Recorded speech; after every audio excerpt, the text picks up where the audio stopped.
While dusting the CEO's attic, the maid stumbled upon a mysterious locked box, and what she found inside made her knees buckle. Hidden love letters he'd written only to her. But before we dive into the full story, let me know where you're watching from and what time it is. Now, subscribe to the channel, and let's get started. The dust motes danced in the shafts of morning light filtering through the small attic window as Elena Vasquez swept her feather duster across another stack of leather-bound books. 6 months of cleaning Mr. Harrison's sprawling estate, and this was her first venture into the attic. The space was surprisingly organized for a room rarely visited. Shelves of books, labeled storage boxes, and antique furniture draped in white sheets like slumbering ghosts. Elena wiped the perspiration from her brow with the back of her hand. August heat had transformed the attic into an oven, and she'd already discarded her standard-issue cleaning service cardigan, leaving just her pale blue uniform dress. She checked her watch, 11:30 a.m. Mr. Harrison wouldn't be back from his business trip until tomorrow evening, giving her ample time to tackle this long, neglected space. "Just get it done, Elena," she muttered to herself, the words dissolving into the hushed stillness of the attic. At 32, Elena hadn't imagined she'd be dusting the mansion of one of Boston's most eligible bachelors. She'd come to America with dreams of finishing her master's degree in literature, but her father's medical bills back in Mexico had quickly consumed her savings. Cleaning houses paid the bills while she took night classes, one painstaking credit at a time. Working for Alexander Harrison had been unexpectedly pleasant. Unlike her previous employers who treated her like she was invisible, Mr. Harrison, or Alex, as he'd insisted she call him when they were alone, always acknowledged her presence. He remembered details about her life, asked about her classes, and occasionally left her books from his extensive collection with thoughtful notes about passages she might enjoy. Elena moved methodically along the shelves, careful not to disturb the precise arrangement of items. Alex's organizational tendencies extended even to this forgotten space. She smiled, remembering how he'd apologized profusely the first time she'd found him rearranging the books she'd just organized in his study. "I have a system," he'd explained sheepishly. "It's a bit obsessive, I know." Her duster caught on something behind a row of boxes, sending a small avalanche of dust into the air. Elena coughed, waving her hand to clear the cloud. As the dust settled, she noticed a dark wooden chest partially hidden behind the storage containers. Unlike the other items in the attic, this chest bore no label, no identifying marker of any kind. Curiosity piqued, Elena carefully shifted the boxes aside. The chest was beautifully crafted from dark walnut with brass fittings, clearly an antique. A small brass lock secured the lid. Elena ran her fingers over the smooth wood, admiring the craftsmanship. She should probably leave it alone. Mr. Harrison was entitled to his privacy. But something about the hidden placement of the chest nagged at her. She turned to continue her cleaning when her elbow knocked against one of the boxes she'd moved, sending it tumbling to the floor. Its contents spilled across the worn wooden planks, old photographs, newspaper clippings, and a small brass key. Elena quickly gathered the scattered items, her eyes drawn to the key. It was small and ornate, the kind used for antique furniture or jewelry boxes. She glanced at the locked chest, then back at the key in her palm. Surely it couldn't be that simple. Before she could reconsider, Elena slipped the key into the lock. It turned with a satisfying click. She hesitated, her hand resting on the lid. This was a violation of privacy, crossing a boundary she'd always respected. Yet something compelled her forward, perhaps the same instinct that helped her select books for him from the library, knowing intuitively what he might enjoy. "Just a peek," she whispered, lifting the lid slowly. Inside, she found dozens of envelopes, each one sealed and addressed simply, "Elena." Her breath caught in her throat as she lifted one of the envelopes with trembling fingers. The paper was heavy, expensive stationery, and her name was written in Alex's distinctive handwriting, sharp, precise strokes she recognized from the notes he sometimes left regarding household matters. This made no sense. Why would Alexander Harrison, CEO of Harrison Innovations and one of Boston's wealthiest men, write letters to his housekeeper? And why keep them locked away in his attic? With unsteady hands, Elena opened the envelope she was holding, unfolding the letter inside. "Elena, I watched you in the garden today, reading beneath the oak tree. You didn't notice me at the window, too absorbed in your book. There was a moment when something in those pages made you smile, a small, private smile that transformed your entire face. I found myself smiling too, though you couldn't see me. I wonder what it would be like to be the cause of that smile, to say something that would light up your eyes that way. I've rehearsed 100 conversations in my mind, yet when you're standing before me, I retreat to the safety of discussing household matters and weather. How does one tell their employee that they've come to be the brightest part of each day? That I find myself inventing reasons to come home early on the days you work? That I've memorized the sound of your footsteps in the hallway? The truth is, I've never been good at this, at reaching across the space between people. My world has always been one of transactions and clear boundaries. You dust my shelves, I sign your paycheck. You organize my life, I maintain a professional distance. But somewhere along the way, that distance has become unbearable. I know I will never send this letter. It will join the others in the chest, a testament to my cowardice. Perhaps someday I'll find the courage to speak these words aloud. Until then, I remain yours from afar." Elena's knees weakened, and she sank to the floor beside the chest, the letter clutched in her hand. This couldn't be real. She reached for another envelope, then another, opening each with increasing urgency. Each contained similar sentiments, observations of moments she hadn't realized he'd witnessed, thoughts he'd had while watching her work, reflections on conversations they'd shared. Some were dated from months ago, shortly after she'd started working for him. Others were more recent, including one from just last week. She'd caught him watching her in the library as she shelved books, and he'd quickly looked away, mumbling something about needing to return to work. The letter revealed what he'd wanted to say instead. Elena's mind reeled. Alexander Harrison had feelings for her. It seemed impossible. He moved in social circles she could only glimpse in magazines. His world was one of galas and boardrooms, while hers consisted of lecture halls and other people's dust. Yet the evidence lay scattered around her. Dozens of letters filled with a longing that mirrored her own carefully hidden feelings. She hadn't allowed herself to acknowledge her attraction to him. He was her employer, and she'd seen too many telenovelas about rich men and their maids to entertain such fantasies. Besides, Alex had always been respectful, never giving her reason to think his kindness was anything but the decency of a good man. But these letters, these honest, vulnerable confessions revealed a depth of feeling that transcended simple attraction. He noticed things about her that no one else did, how she always touched the spines of books before selecting one, the way she hummed fragments of Mexican folk songs while arranging flowers, her habit of standing by the window during rainstorms. Elena carefully returned the letters to their envelopes, her hands shaking slightly. What was she supposed to do with this knowledge? Pretend she'd never found them? Confront him? The power imbalance between them complicated everything. If she acknowledged the letters, would he think she was expecting something? Would she lose her job if she rejected him? Would she lose her heart if she didn't? A sudden noise from downstairs jolted her from her thoughts. The front door closing, footsteps in the foyer. "Elena?" Alex's voice called up the stairs. Her heart hammered in her chest. He wasn't supposed to be home until tomorrow. Elena hurriedly gathered the letters, returning them to the chest as quietly as possible.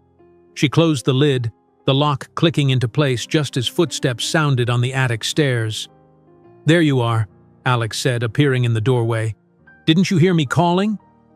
Elena rose quickly to her feet, painfully aware of the flush in her cheeks, the key still clutched in her palm. "Mr. Harrison, you're back early." He smiled, and Elena saw it now, the warmth in his eyes that she'd always attributed to general kindness.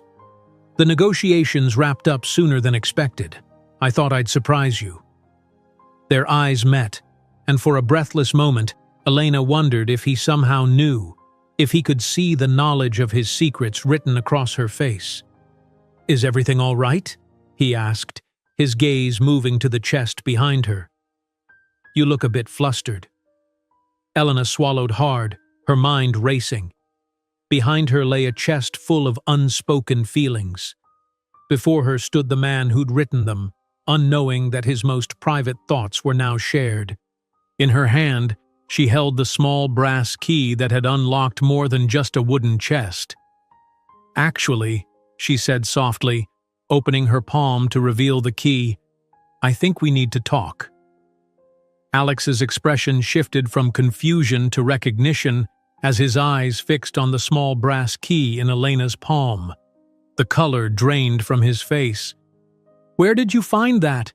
he asked, his voice barely above a whisper. Elena's heart pounded against her ribs. There was no turning back now. "It fell out of one of the boxes while I was cleaning. I found the chest." A heavy silence filled the attic, disturbed only by the distant ticking of the grandfather clock downstairs and the soft rustle of wind through the eaves. Alex stood frozen in the doorway, his tall frame suddenly seeming smaller, more vulnerable. "I see," he finally said, running a hand through his dark hair, a nervous gesture she'd noticed during the rare occasions he was flustered. "And did you open it?" Elena nodded, unable to find her voice. She should apologize for the invasion of privacy, explain that it was an accident, but the words wouldn't come. Alex closed his eyes briefly, his jaw tightening. When he opened them again, there was resignation in his gaze. "I never intended for you to find those." "That much was clear from the hiding place," Elena said, attempting a small smile that didn't quite materialize. Her mind was still reeling, trying to reconcile the confident CEO who commanded boardrooms with the man who poured his heart out in letters he never meant to send. Alex moved into the attic, careful to maintain distance between them. He looked at the chest, then back at Elena. "How many did you read?" "Several," she admitted. "Enough to understand." He nodded, his expression unreadable. "Well, this is mortifying." The word broke some of the tension, and Elena found herself releasing a nervous laugh. "More mortifying than finding out your boss has been secretly writing you love letters?" A flicker of a smile crossed his face. "Touché." He gestured to a pair of old armchairs draped in white sheets. "Maybe we should sit down for this conversation." Elena nodded, removing the sheets to reveal ornate Victorian chairs that had likely belonged to a Harrison ancestor. She sat perched at the edge, her back straight, hands folded tightly in her lap. Alex took the opposite chair, leaning forward with his elbows on his knees, hands clasped before him. "I don't know where to begin," he said. "The beginning might be good," Elena suggested softly. Alex met her eyes. "The beginning was the day you interviewed for the position. You walked into my study wearing a navy blue dress and carrying a worn copy of Garcia Marquez. You were nervous, but trying not to show it. When I asked why you wanted to work here, you said you needed the money for school, but also that you'd read about my library and hoped I might not notice if you borrowed a book occasionally." Elena remembered that day clearly, how intimidated she'd felt by the mansion, by him, until that moment when he'd laughed at her honest admission and showed her the library, telling her she was welcome to borrow anything she liked. "I hired you on the spot," he continued, "not just because you were qualified, but because you brought something into this house that had been missing for a long time. Life. Warmth." He paused. "I never intended to develop feelings for you.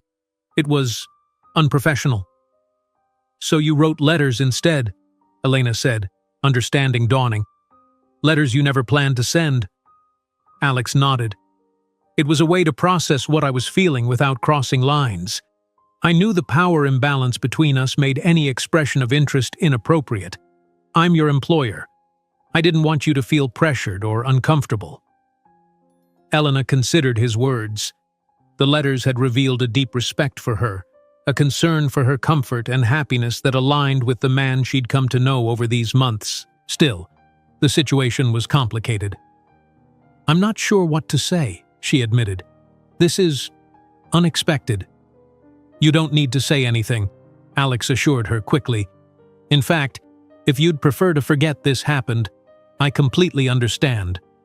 I can arrange for you to work on days when I'm not home, or if you'd be more comfortable, I can help you find another position with an excellent reference." "Is that what you want?"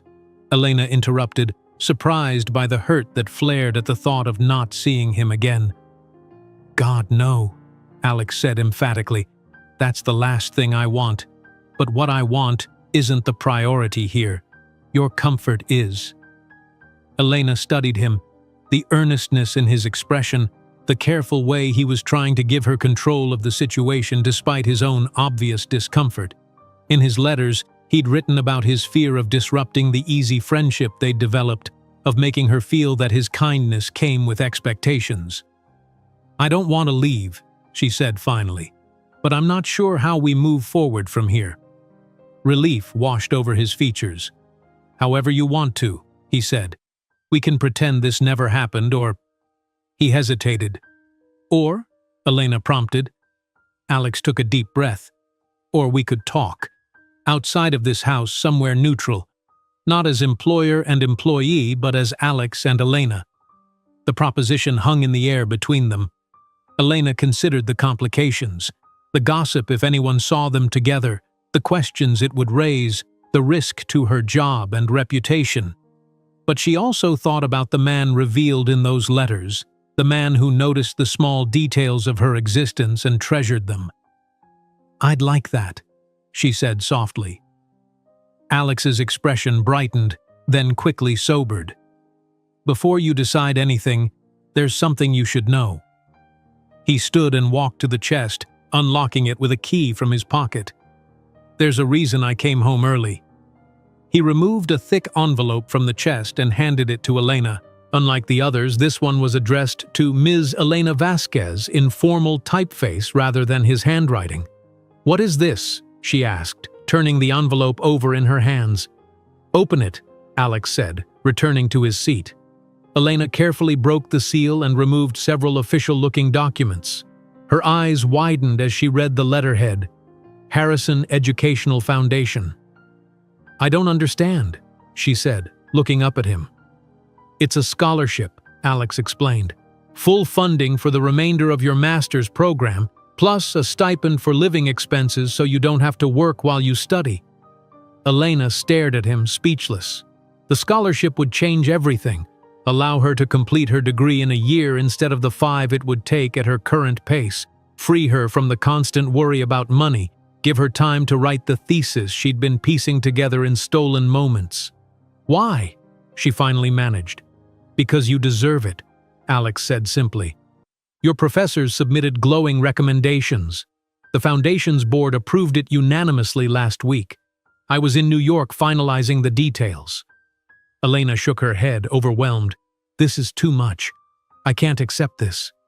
"You can," Alex insisted gently. "The scholarship has nothing to do with us. It's based entirely on your academic merit. The decision was made by the board, not by me. I recused myself from the vote." He leaned forward. "Elena, you're brilliant. You shouldn't have to clean houses to get your degree." She looked down at the papers in her hands. A lifeline, a way out, the opportunity she'd been working toward. Yet the timing made her uneasy. "I found these letters, and now you're offering me a scholarship that would make it impossible for me to continue working for you," she said slowly. "It feels connected." Understanding dawned in Alex's eyes. "You think this is a way to manage the situation? To buy you off?" He shook his head emphatically. "The scholarship was in process months before today. I plan to give you the news when I return tomorrow. Finding out about the letters, That's an uncomfortable coincidence. Elena wanted to believe him, but doubt lingered. It's a lot to process all at once. I know, Alex acknowledged. Take the weekend to think about everything. The scholarship, the letters, all of it. No pressure, no expectations. He stood, moving toward the attic stairs. I have meetings this afternoon. You can finish up here or leave early if you prefer. Whatever makes you comfortable. Elena remained seated, the scholarship papers still in her hands. And if I accept the scholarship? Alex paused at the doorway. Then you'll have what you've worked so hard for.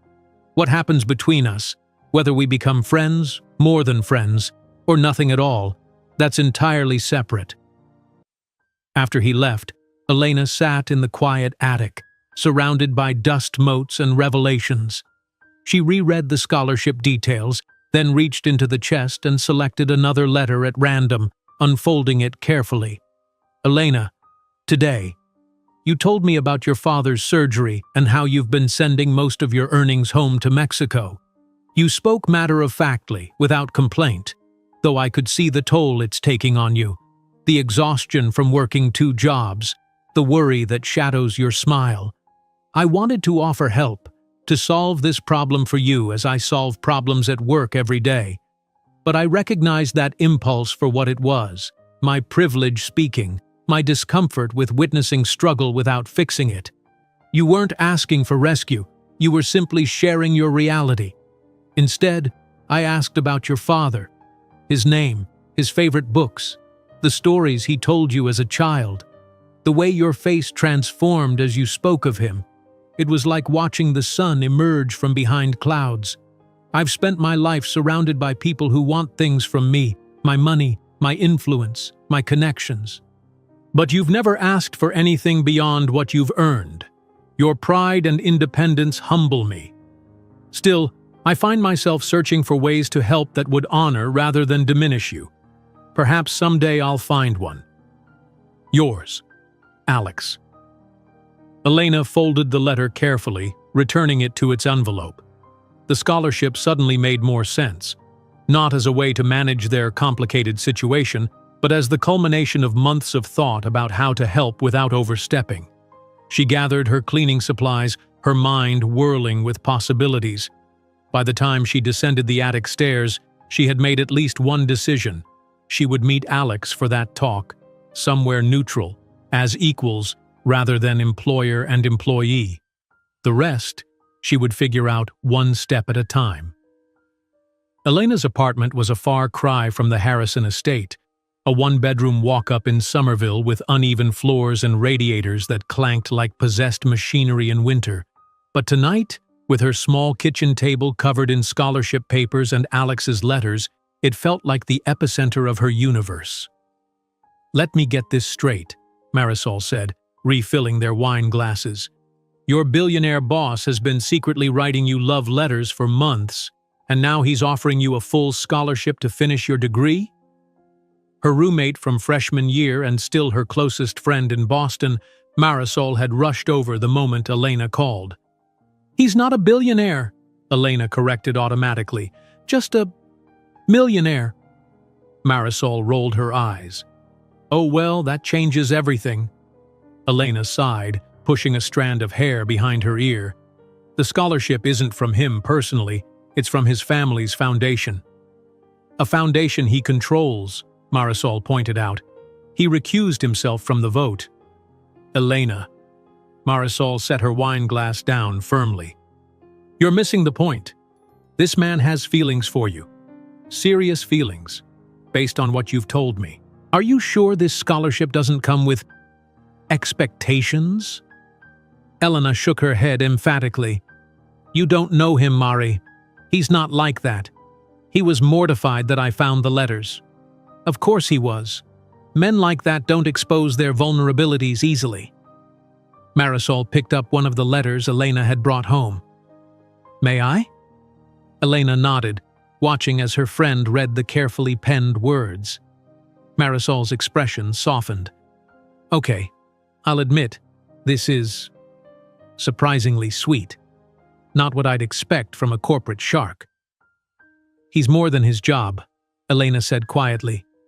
Clearly. Marisol's shrewd eyes studied Elena. The question is, how do you feel about him? Elena had been asking herself the same question since leaving the Harrison estate that afternoon. She'd always found Alex attractive. It was impossible not to notice his tall frame, the way his blue eyes crinkled when he smiled, how he rolled up his sleeves when working late in his study. But she'd buried those observations deep, considering them inappropriate and pointless. I don't know, she admitted. I respect him. I enjoy our conversations. Sometimes I find myself looking forward to the days I work at his house.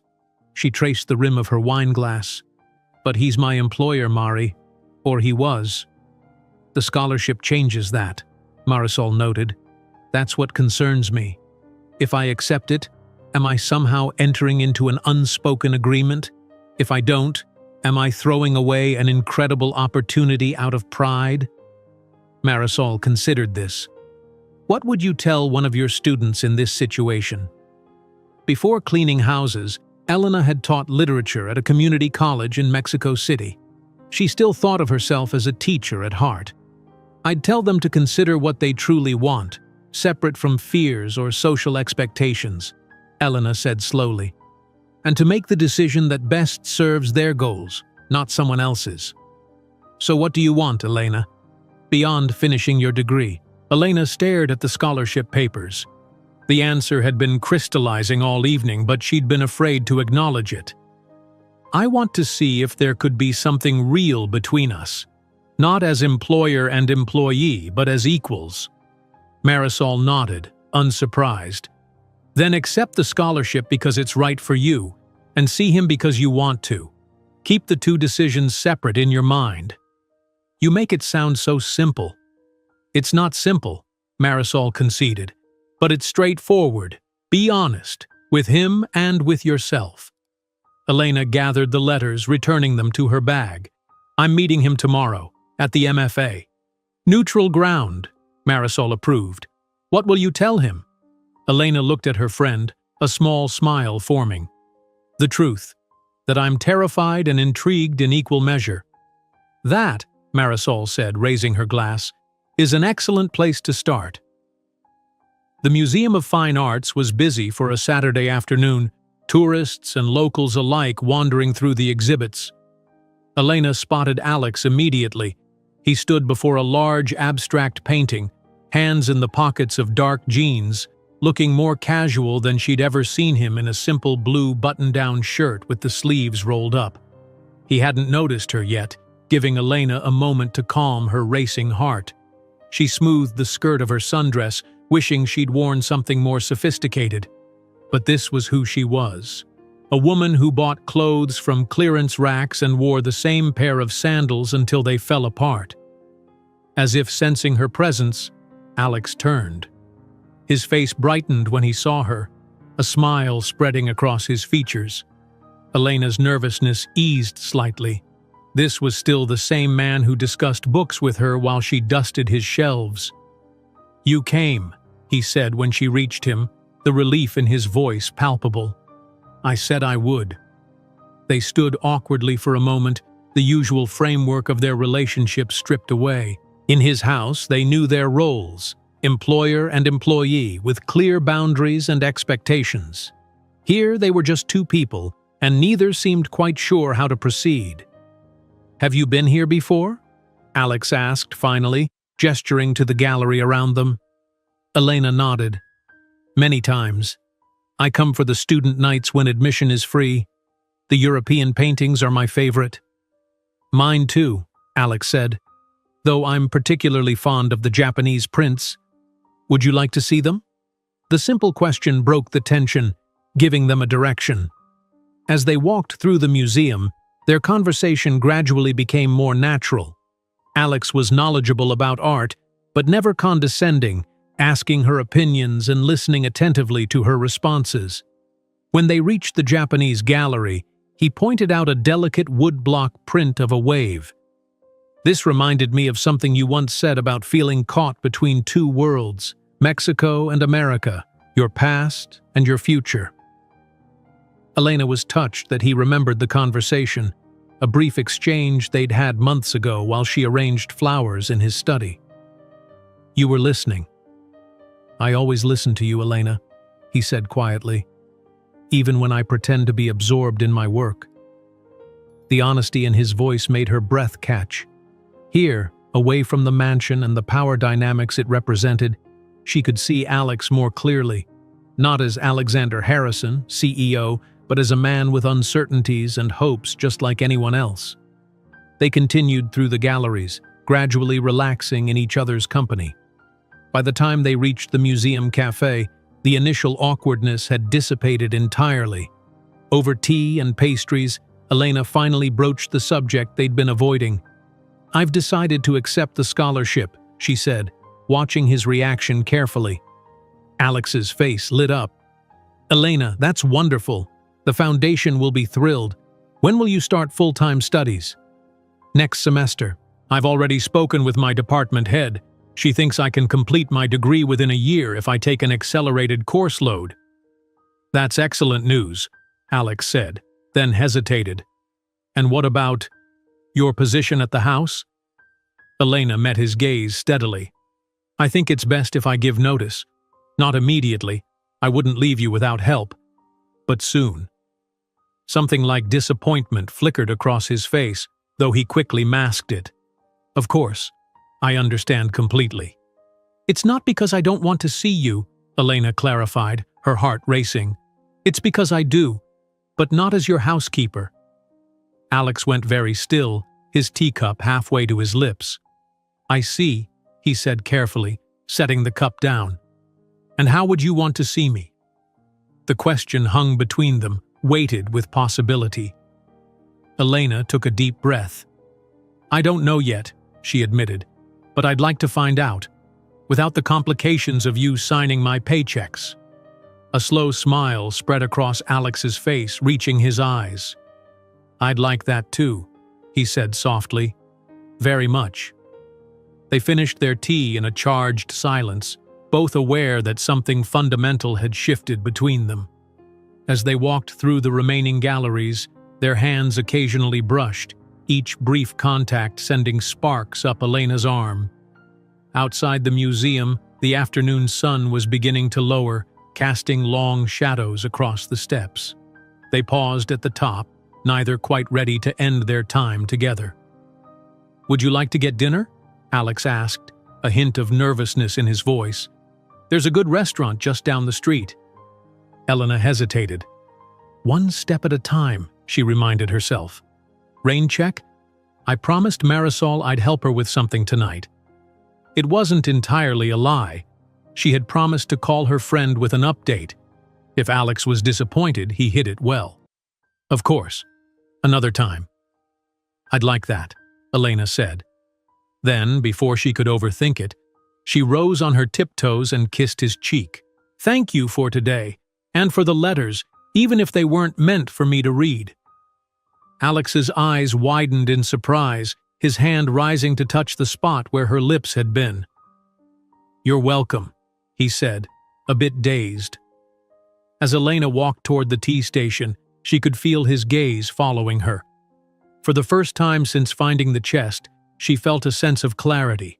The path forward wasn't without complications, but it was one she wanted to explore. Her phone buzzed with a text message from Marisol. "Well? Do I need to rescue you or celebrate with you?" Elena smiled, typing her response. "Neither yet. But I think celebration might be in our future." She was about to put her phone away when it buzzed again. This time, it was from Alex. "I just realized I never told you in person what I wrote so many times in those letters. You're extraordinary, Elena Vasquez. I've been half in love with you since the day you corrected my pronunciation of Garcia Marquez." Elena's steps faltered, her heart stuttering in her chest. She read the message twice more before responding. "Maybe next time. You can tell me in person." His reply came immediately. "I'm counting the days." Elena tucked her phone away, a smile spreading across her face as she descended into the subway station. Whatever came next would be complicated, messy, and entirely new territory for both of them. But for the first time in years, she was stepping into the unknown, not out of necessity, but out of choice. And that made all the difference. Elena's final 2 weeks at the Harrison estate passed in a strange limbo of old routines and new awareness. She continued her cleaning duties with the same care as always, but everything felt different. When she dusted the bookshelves in Alex's study, she found herself lingering over the titles he'd recommended. When she arranged fresh flowers in the entryway, she chose configurations she knew he'd appreciate. Each task was infused with the knowledge that soon she would no longer move through these rooms as an employee. Alex was mostly absent during her shifts, presumably to give her space. They communicated primarily through text messages, casual exchanges about books, museum exhibits, and occasionally more personal reflections that left Elena staring at her phone with a mixture of disbelief and warmth. At night, she often reread the letters she'd brought home, learning more about the man who had observed her so carefully from behind professional boundaries. On her last day, Elena found herself moving more slowly than usual, memorizing the details of a house she'd come to know intimately. The afternoon light filtering through the leaded glass windows in the library, the specific creak of the third stair, the way the kitchen smelled of lemon and rosemary even when no one had cooked for days. "Are you saying goodbye to the house?" Elena turned to find Alex leaning against the doorframe of the library, watching her with a gentle expression. He wore a charcoal suit that emphasized the breadth of his shoulders, clearly having come from a business meeting. "I suppose I am," she admitted. "It's silly, but I've grown attached to it." "Not silly at all." Alex stepped into the room. "This house has been in my family for 3 generations, but it never felt like a home until you started working here." Elena felt her cheeks warm at the compliment. "It's a beautiful house. It just needed someone to care for it properly." "It needed you," Alex said simply. He moved closer, hands in his pockets, seemingly as uncertain as she felt about the new terrain they were navigating. "Are you finished for the day?" Elena nodded. "Just about. I've trained Maria on everything she needs to know. She's very experienced. She'll take good care of things." "I'm sure she will," Alex agreed, though his expression suggested the house wasn't his primary concern. "I was wondering if you might stay for dinner. I've cooked." Elena raised an eyebrow, surprised. "You cook?" A sheepish smile crossed his face. "Occasionally. Nothing fancy, but I make a decent risotto. Unless you have other plans?" She didn't, having deliberately left the evening open. Still, she hesitated. Dining in his home felt like blurring a boundary they'd only just established. Alex seemed to read her thoughts. "We could eat on the terrace," he suggested, more neutral than the dining room. The compromise eased her concerns. "In that case, I'd love to." An hour later, they sat on the stone terrace overlooking the garden, a bottle of wine between them and bowls of mushroom risotto that proved Alex hadn't been exaggerating his culinary skills. The evening was mild for September, the garden still vibrant with late summer blooms.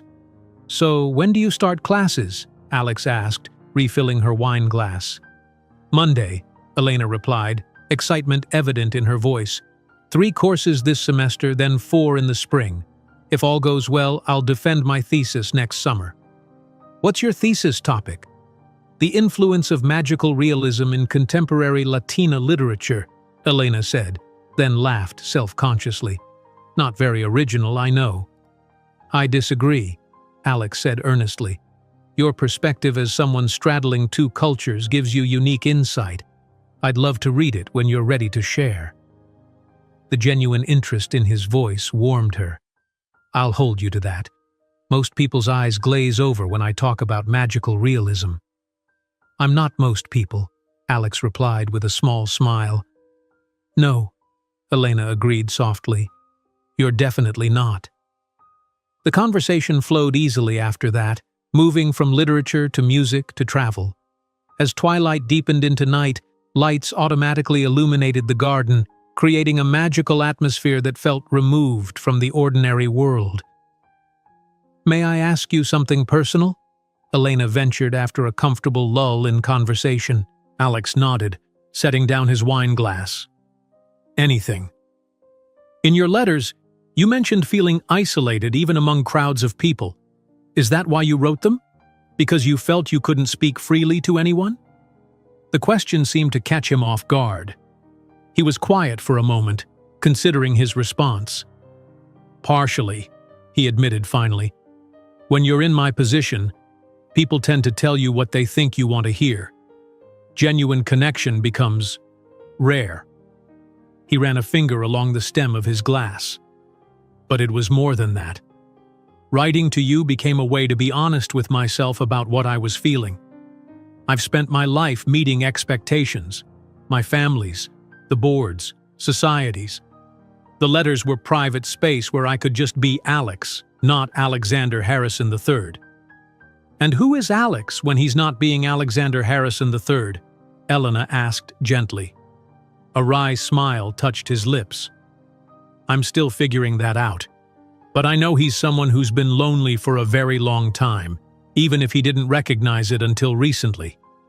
He looked at her directly. Until you. The simple honesty of his words touched her deeply. Elena reached across the table, covering his hand with hers. Thank you for telling me. Alex turned his hand to interlace their fingers, the contact sending warmth up her arm. Thank you for asking. Most people are more interested in Alexander than Alex. They sat like that for a long moment, connected by more than just their joined hands. When Elena finally pulled away, it was with reluctance. I should go, she said softly. It's getting late. Alex nodded, though disappointment flickered in his eyes. Of course. Let me call you a car. That's not necessary. I can take the tea. Elena, Alex said, his tone gently admonishing. It's nearly midnight. Please let me make sure you get home safely. She conceded, recognizing that his concern came from care rather than an attempt to control. While he arranged the car, Elena gathered her things, including the small box of personal items she'd kept at the house during her employment. At the front door, they faced each other awkwardly, neither quite sure how to end the evening. It wasn't a date exactly, but it wasn't a simple employer-employee farewell either. Thank you for dinner, Elena said. And for everything else. The opportunity, the scholarship, She gestured vaguely, unable to encapsulate all that had passed between them. You've earned it all, Alex assured her. The scholarship, the degree you're pursuing. I just removed some obstacles. The car pulled up in the circular driveway, its headlights illuminating them in the doorway. Alex stepped closer, his expression serious. May I see you again? Not here, somewhere of your choosing.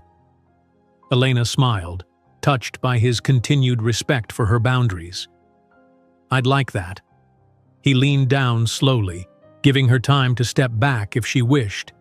Instead, Elena rose on her tiptoes, meeting him halfway. The kiss was gentle, tentative, a question rather than a declaration. When they parted, Alex's eyes remained closed for a moment, as if committing the sensation to memory. Good night, Elena, he said softly. Good night, Alex, she replied, his name, the informal version he'd always asked her to use, feeling different on her lips now. As the car pulled away, Elena looked back at the house. Alex stood in the doorway, a solitary figure framed by the grand architecture of his ancestral home. Something about the image struck her as profoundly lonely, despite the wealth and privilege it represented. She wondered not for the first time about the man behind the success and what it had cost him to become Alexander Harrison III. Elena Vasquez? Professor Rothman peered over his glasses at her. I've been looking forward to meeting you. Your application was quite impressive. Elena sat across from the distinguished literature professor in his cluttered office, surrounded by teetering stacks of books and papers. With his bow tie and tweed jacket, Rothman looked like the quintessential academic. Thank you, Professor. I'm excited to be in your seminar. Harrison Foundation scholar, aren't you? He asked, shuffling through her file. Quite the achievement.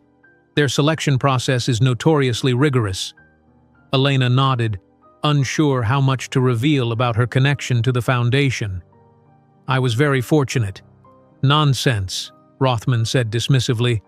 I've read your writing sample. Fortune had nothing to do with it. He leaned back in his chair, studying her. You're coming to us from community college teaching in Mexico City, I believe? Quite a transition. Yes, Elena agreed, though I've been in Boston for almost 2 years now. Working while studying part-time, Rothman noted, glancing at her file again. Commendable dedication. Well, Ms. Vasquez, I believe you'll find our program challenging but rewarding. I'm particularly interested in your perspective on magical realism as it relates to contemporary literature. They spent the next 30 minutes discussing her thesis topic, with Rothman offering suggestions for narrowing her focus and recommending additional sources. By the time she left his office, Elena felt both intellectually stimulated and overwhelmed. The campus buzzed with activity as students rushed between classes. Elena checked her schedule. She had 2 hours before her next seminar, perfect for coffee and reviewing the reading assignment. As she crossed the quad, her phone chimed with a text message. How was your meeting with Rothman? Rumor has it he's brilliant but terrifying. Elena smiled at Alex's message. She'd mentioned the meeting during their last phone call, touched that he'd remembered. Both true, she replied, but I think he liked my thesis concept. At least he didn't throw me out of his office. High praise indeed, Alex texted back. Dinner tonight to celebrate? I know a quiet place where no one will recognize me. Elena hesitated. They'd seen each other twice since her last day at the house, once for coffee, once for a walk along the Charles River. Each meeting had been enjoyable, the connection between them deepening, but she was still cautious, aware of how much her life was changing all at once. Rain check? I have a mountain of reading to get through. First week of grad school is no joke. His response came quickly. Of course. Your studies come first. Lunch this weekend instead? Perfect, she replied, relieved by his understanding. I'll call you tomorrow. As Elena tucked her phone away and headed toward the campus coffee shop, she felt a strange mix of emotions. Excitement about her academic future, nervousness about her growing feelings for Alex, and beneath it all, a lingering sense of unreality, as if she might wake up tomorrow to find herself back in her old life, dusting shelves and dreaming of a future that seemed just out of reach. But this wasn't a dream. It was her new reality, with all its possibilities and challenges. And for the first time in years, Elena was moving towards something, rather than simply surviving. Whatever happened with Alex, she would always be grateful to him for that. The small bistro in Cambridge was crowded but not uncomfortably so, tucked away on a side street where tourists rarely ventured. Elena arrived 5 minutes early, sliding into a corner booth where she could watch the door. She'd changed outfits 3 times that morning, finally settling on a simple blue dress and cardigan, casual enough for lunch but still put together. It was strange, she reflected, to care so much about her appearance for a man who had seen her countless times in her cleaning uniform. Alex arrived precisely on time, scanning the room before his eyes landed on her. The smile that lit his face made Elena's heart flutter traitorously. He was dressed casually in dark jeans and a light sweater that brought out the blue of his eyes, looking more relaxed than she'd ever seen him at the mansion. "Sorry if I kept you waiting," he said, sliding into the booth across from her. "Traffic was worse than I expected." "You're exactly on time," Elena assured him. "Very CEO of you." He laughed, the sound warming her. "Old habits. My father believed tardiness was a cardinal sin." A waiter appeared with menus and water, giving them a moment to settle. When he departed, Alex leaned forward slightly. "How was your first week?" "Really?" Elena considered the question. "Overwhelming," she admitted. "Exciting. Terrifying. I keep waiting for someone to realize I don't belong there and escort me out." Imposter syndrome, Alex nodded.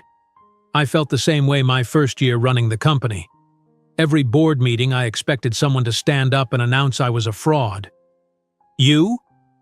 Elena raised an eyebrow. Alexander Harrison III, with your Harvard MBA and birthright to the company throne? A shadow crossed his face. Especially me. My father left big shoes to fill and everyone knew it. He paused. Anyway, we were talking about you. What classes are you taking? Elena allowed the deflection, sensing he wasn't ready to discuss his father.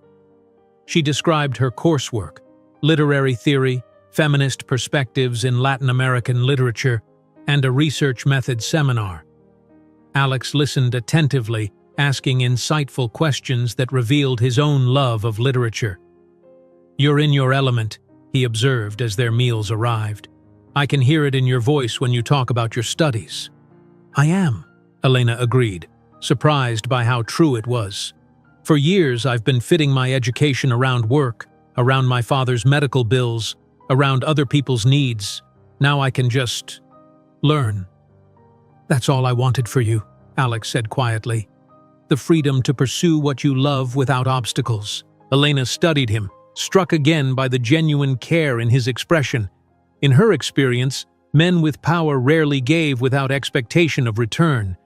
Yet Alex had given her an opportunity that changed her life, asking nothing in response.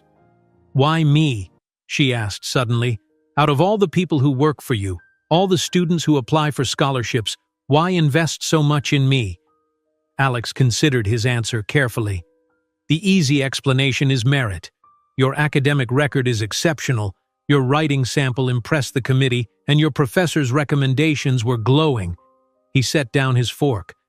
But if I'm being completely honest, it started because I saw something in you that reminded me of myself. That hunger for knowledge, for understanding. The difference is, you never had the advantages I did. I wanted to level the playing field, just a little. The sincerity in his voice touched her deeply. Thank you, she said softly, not just for the scholarship, but for seeing me, really seeing me. Their eyes held for a long moment, the connection between them almost palpable. Then the waiter appeared to refill their water glasses, breaking the spell. As they finished their meal, the conversation shifted to lighter topics. Books they'd both read, places they'd traveled, films they'd enjoyed. Elena found herself laughing more than she had in months, drawn in by Alex's dry wit and thoughtful observations. Would you like to walk for a while? Alex suggested after he'd paid the bill, despite Elena's protests. It's a beautiful day. They strolled along the Charles River, where autumn was beginning to paint the trees in gold and crimson. Students jogged past, couples walked hand in hand, and children flew kites in the open spaces. Without conscious decision, Elena found her hand in Alex's, their fingers intertwined. This feels nice, he said, giving her hand a gentle squeeze. Normal.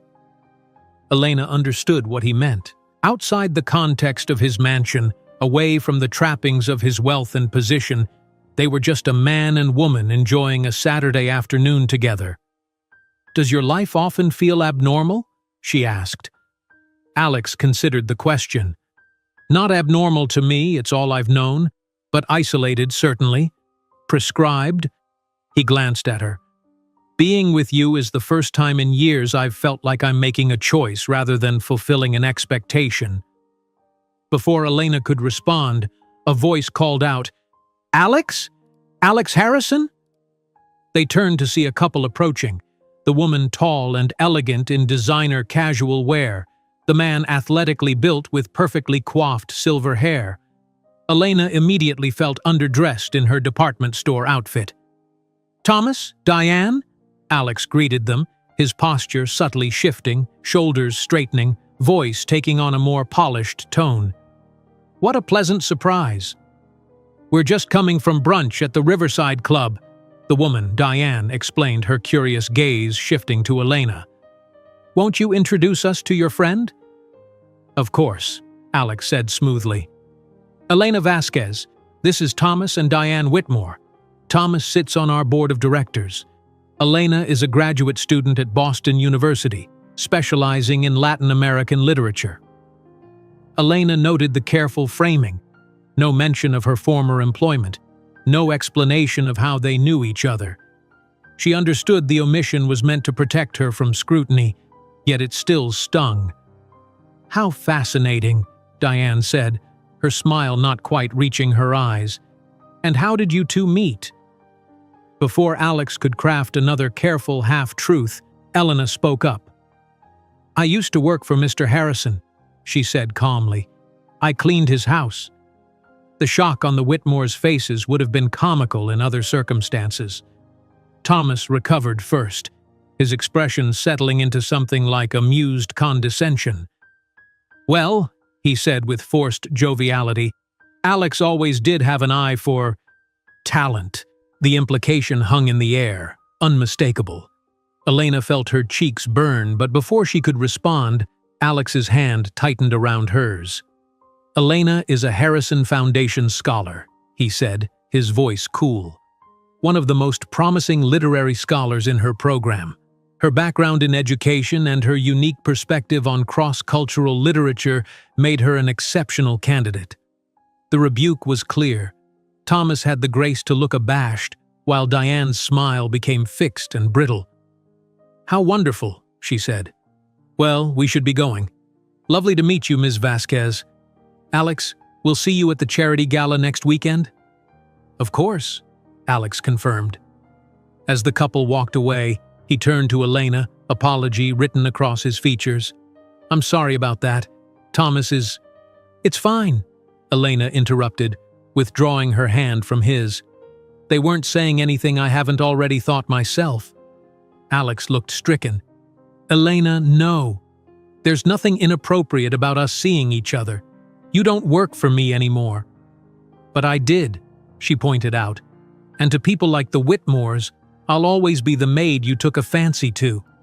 The charity project who caught your eye." "That's not how I see you," Alex insisted. "Not how anyone who matters sees you." Elena sighed, suddenly tired. The encounter had punctured the bubble of their perfect afternoon, reminding her of the real-world complications they faced. "I know that," she said, "but it's still going to be part of our reality." They continued walking in silence, the easy companionship of earlier replaced by tension. When they reached the bridge, Elena stopped. "I should get back," she said. "I have reading to finish for Monday." Alex nodded, clearly disappointed but not pushing. "May I see you again next weekend? There's a visiting author speaking at the library, Javier Montoya. I know you admire his work." The thoughtfulness of the suggestion softened Elena's resolve. "I'd like that. I'll text you the details," he promised. He hesitated, then leaned down to place a gentle kiss on her cheek. "Thank you for today, Elena. All of it. Even the hard parts." As she watched him walk away, Elena felt conflicted. The afternoon had been wonderful until the Whitmores appeared. But perhaps the encounter was necessary, a reminder that their different worlds wouldn't merge easily, despite their growing feelings for each other. The male gaze in Marquez's work simultaneously objectifies and mystifies the female characters, rendering them symbols rather than fully realized individuals, Professor Rothman argued, pacing before the seminar table. "Wouldn't you agree, Ms. Vasquez?" All eyes in the small classroom turned to Elena. 2 weeks into the semester, she'd quickly developed a reputation for insightful comments and challenging questions, something that both pleased and unnerved her. "With respect, Professor, I see it differently," she began. "While female characters in Cien Años de Soledad are often viewed through male perspectives, they possess agency that subverts traditional power structures. Consider Ursula Iguaran, who outlives generations of men and ultimately holds the family's true power." Rothman's eyebrows rose, but a small smile played at his lips. An interesting counterpoint. Would you extend this analysis to his later works as well? The discussion continued, with other students joining in. Elena felt a thrill of intellectual engagement that surpassed any academic experience she'd had before. Here, her ideas were valued, her perspective sought after. She belonged. After class, Rothman asked her to stay behind. "Your analysis today was excellent, Ms. Vasquez," he said, gathering his papers. "You're bringing a fresh perspective that this department needs." "Thank you, Professor," Elena replied, pleased by the praise. "I'd like you to consider presenting at the graduate symposium next month," he continued. "Your work on female agency and magical realism deserves a wider audience." Elena's heart raced with excitement and apprehension. "That's a tremendous opportunity. I'm not sure I'm ready, but—" "You're ready," Rothman interrupted firmly. "The academic world needs diverse voices, particularly in Latin American literary criticism. Think about it, but don't think too long. The submission deadline is next Friday." As Elena left the building, her phone buzzed with a text from Alex, just checking in. "How was your day?" She smiled, typing back, "Professor Rothman wants me to present at the graduate symposium next month. I'm terrified and thrilled." His response came immediately. "That's fantastic. I knew they'd recognize your talent. Dinner to celebrate?" Elena hesitated. After their encounter with the Whitmores, she'd been more cautious, suggesting public activities rather than private meals. But today's triumph made her feel bold. "Yes," she replied, "but this time I'm cooking. My apartment. Friday at 7? The three dots appeared, disappeared, then appeared again. "Finally, I'd be honored. Should I bring anything?" "Just yourself," she answered, "and maybe a bottle of wine." As Elena headed toward the library, a sense of possibility expanded within her. Her academic career was taking flight, and despite the complications, her connection with Alex continued to deepen. For the first time in her life, she wasn't just surviving, she was thriving. Elena surveyed her apartment with a critical eye. She'd spent the afternoon cleaning, a different kind of cleaning than she'd done at the Harrison estate, more frantic and personal. The small space gleamed, smelling of lemon cleaner and the chicken moles simmering on the stove. She'd pushed the mismatched furniture into the most pleasing arrangement possible, covered the worn spots on the couch with colorful pillows borrowed from Marisol, and arranged fresh flowers in a second-hand vase on the coffee table. Still, there was no disguising the fundamental modesty of her home. The water stain on the ceiling that the landlord perpetually promised to fix, the radiator that clanked like it was possessed, the windows that let in drafts during winter storms. After the grandeur of Alex's mansion, her apartment must seem like a dollhouse. "Stop it," she muttered to herself, stirring the mole. "This is your home. Be proud of it."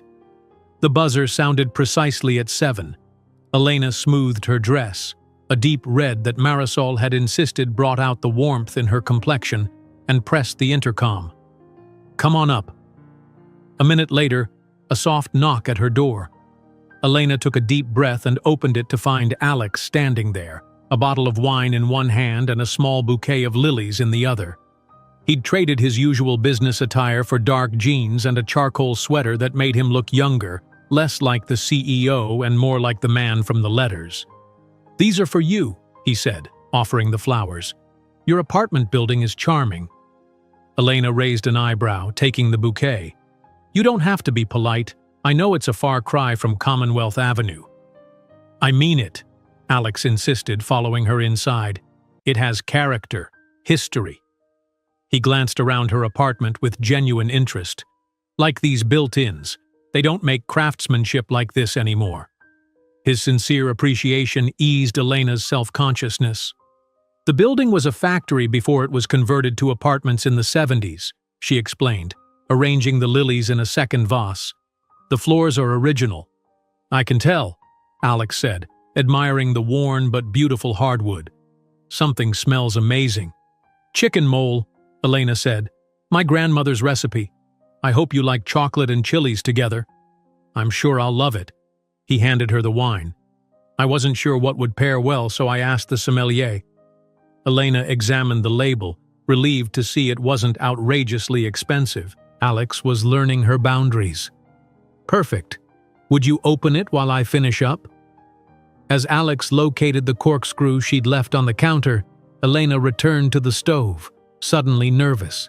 She'd cooked for friends, for family, but never for a man she was dating? Was that even the right word for what they were doing? Can I help with anything? Alex asked, pouring 2 glasses of wine. You can set the table, Elena suggested, nodding toward the small dining area. Plates are in the cabinet above the dishwasher. There was something surreal about watching Alexander Harrison III, whose net worth was reportedly in the hundreds of millions, setting her mismatched thrift store plates on her IKEA table. Yet he moved with ease, locating silverware in a drawer and folding paper napkins without being asked. I'm not completely helpless domestically, he said, catching her surprised expression. I lived alone in a studio apartment during my first year at Harvard Business School. My father thought it would build character. The revelation surprised her. I assumed you'd always lived, well, like you do now. Alex shook his head. The mansion was my inheritance after my father passed. Before that, I had a condo in Back Bay. Upscale certainly, but nothing like the family estate. He leaned against the counter, watching her work. I lived on ramen and peanut butter sandwiches that year in the studio. I was determined to prove I could make it without my father's money. Elena could picture it. A younger, less polished Alex, stubbornly independent despite his privilege. Did you? Make it without his money? For that year, yes, he admitted. Then I gave in and accepted the trust fund disbursement. Pride gives way to practicality eventually. The self-deprecating honesty in his tone made Elena smile. She transferred the mold to a serving dish. Dinner's ready. They sat at her small table, knees occasionally brushing in the limited space. Elena watched nervously as Alex took his first bite of the mole. His eyes widened.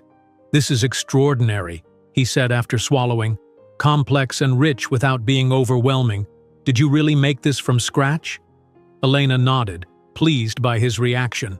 The sauce takes hours. I started it last night. I'm honored you went to such trouble, Alex said sincerely. It's nothing compared to the meals I've eaten at your house, Elena replied. Those were prepared by a professional chef, Alex pointed out. This was made by you, which makes it infinitely more special. The genuine appreciation in his voice warmed her. They ate in comfortable conversation, discussing books, films, and Elena's progress on her symposium paper. It was only when they'd moved to the couch with their wine glasses that Alex broached the subject of their last meeting. I've been thinking about the Whitmores, he said carefully, about what you said afterward. Elena tensed slightly. I overreacted. I was embarrassed, but… No, Alex interrupted gently. You were right. There will be people who see our relationship through a cynical lens. People who won't understand what I see in you beyond the surface. And what do you see? Elena asked quietly. Alex set down his wine glass, turning to face her fully. I see someone brilliant and determined. Someone who works harder than anyone I've ever met. Someone who notices beauty in places others overlook. His voice softened. I see someone who makes me want to be better than I am. Elena's breath caught at the naked honesty in his expression. And I see someone who's more than his name or his company, she replied. Someone thoughtful and kind who notices details others miss.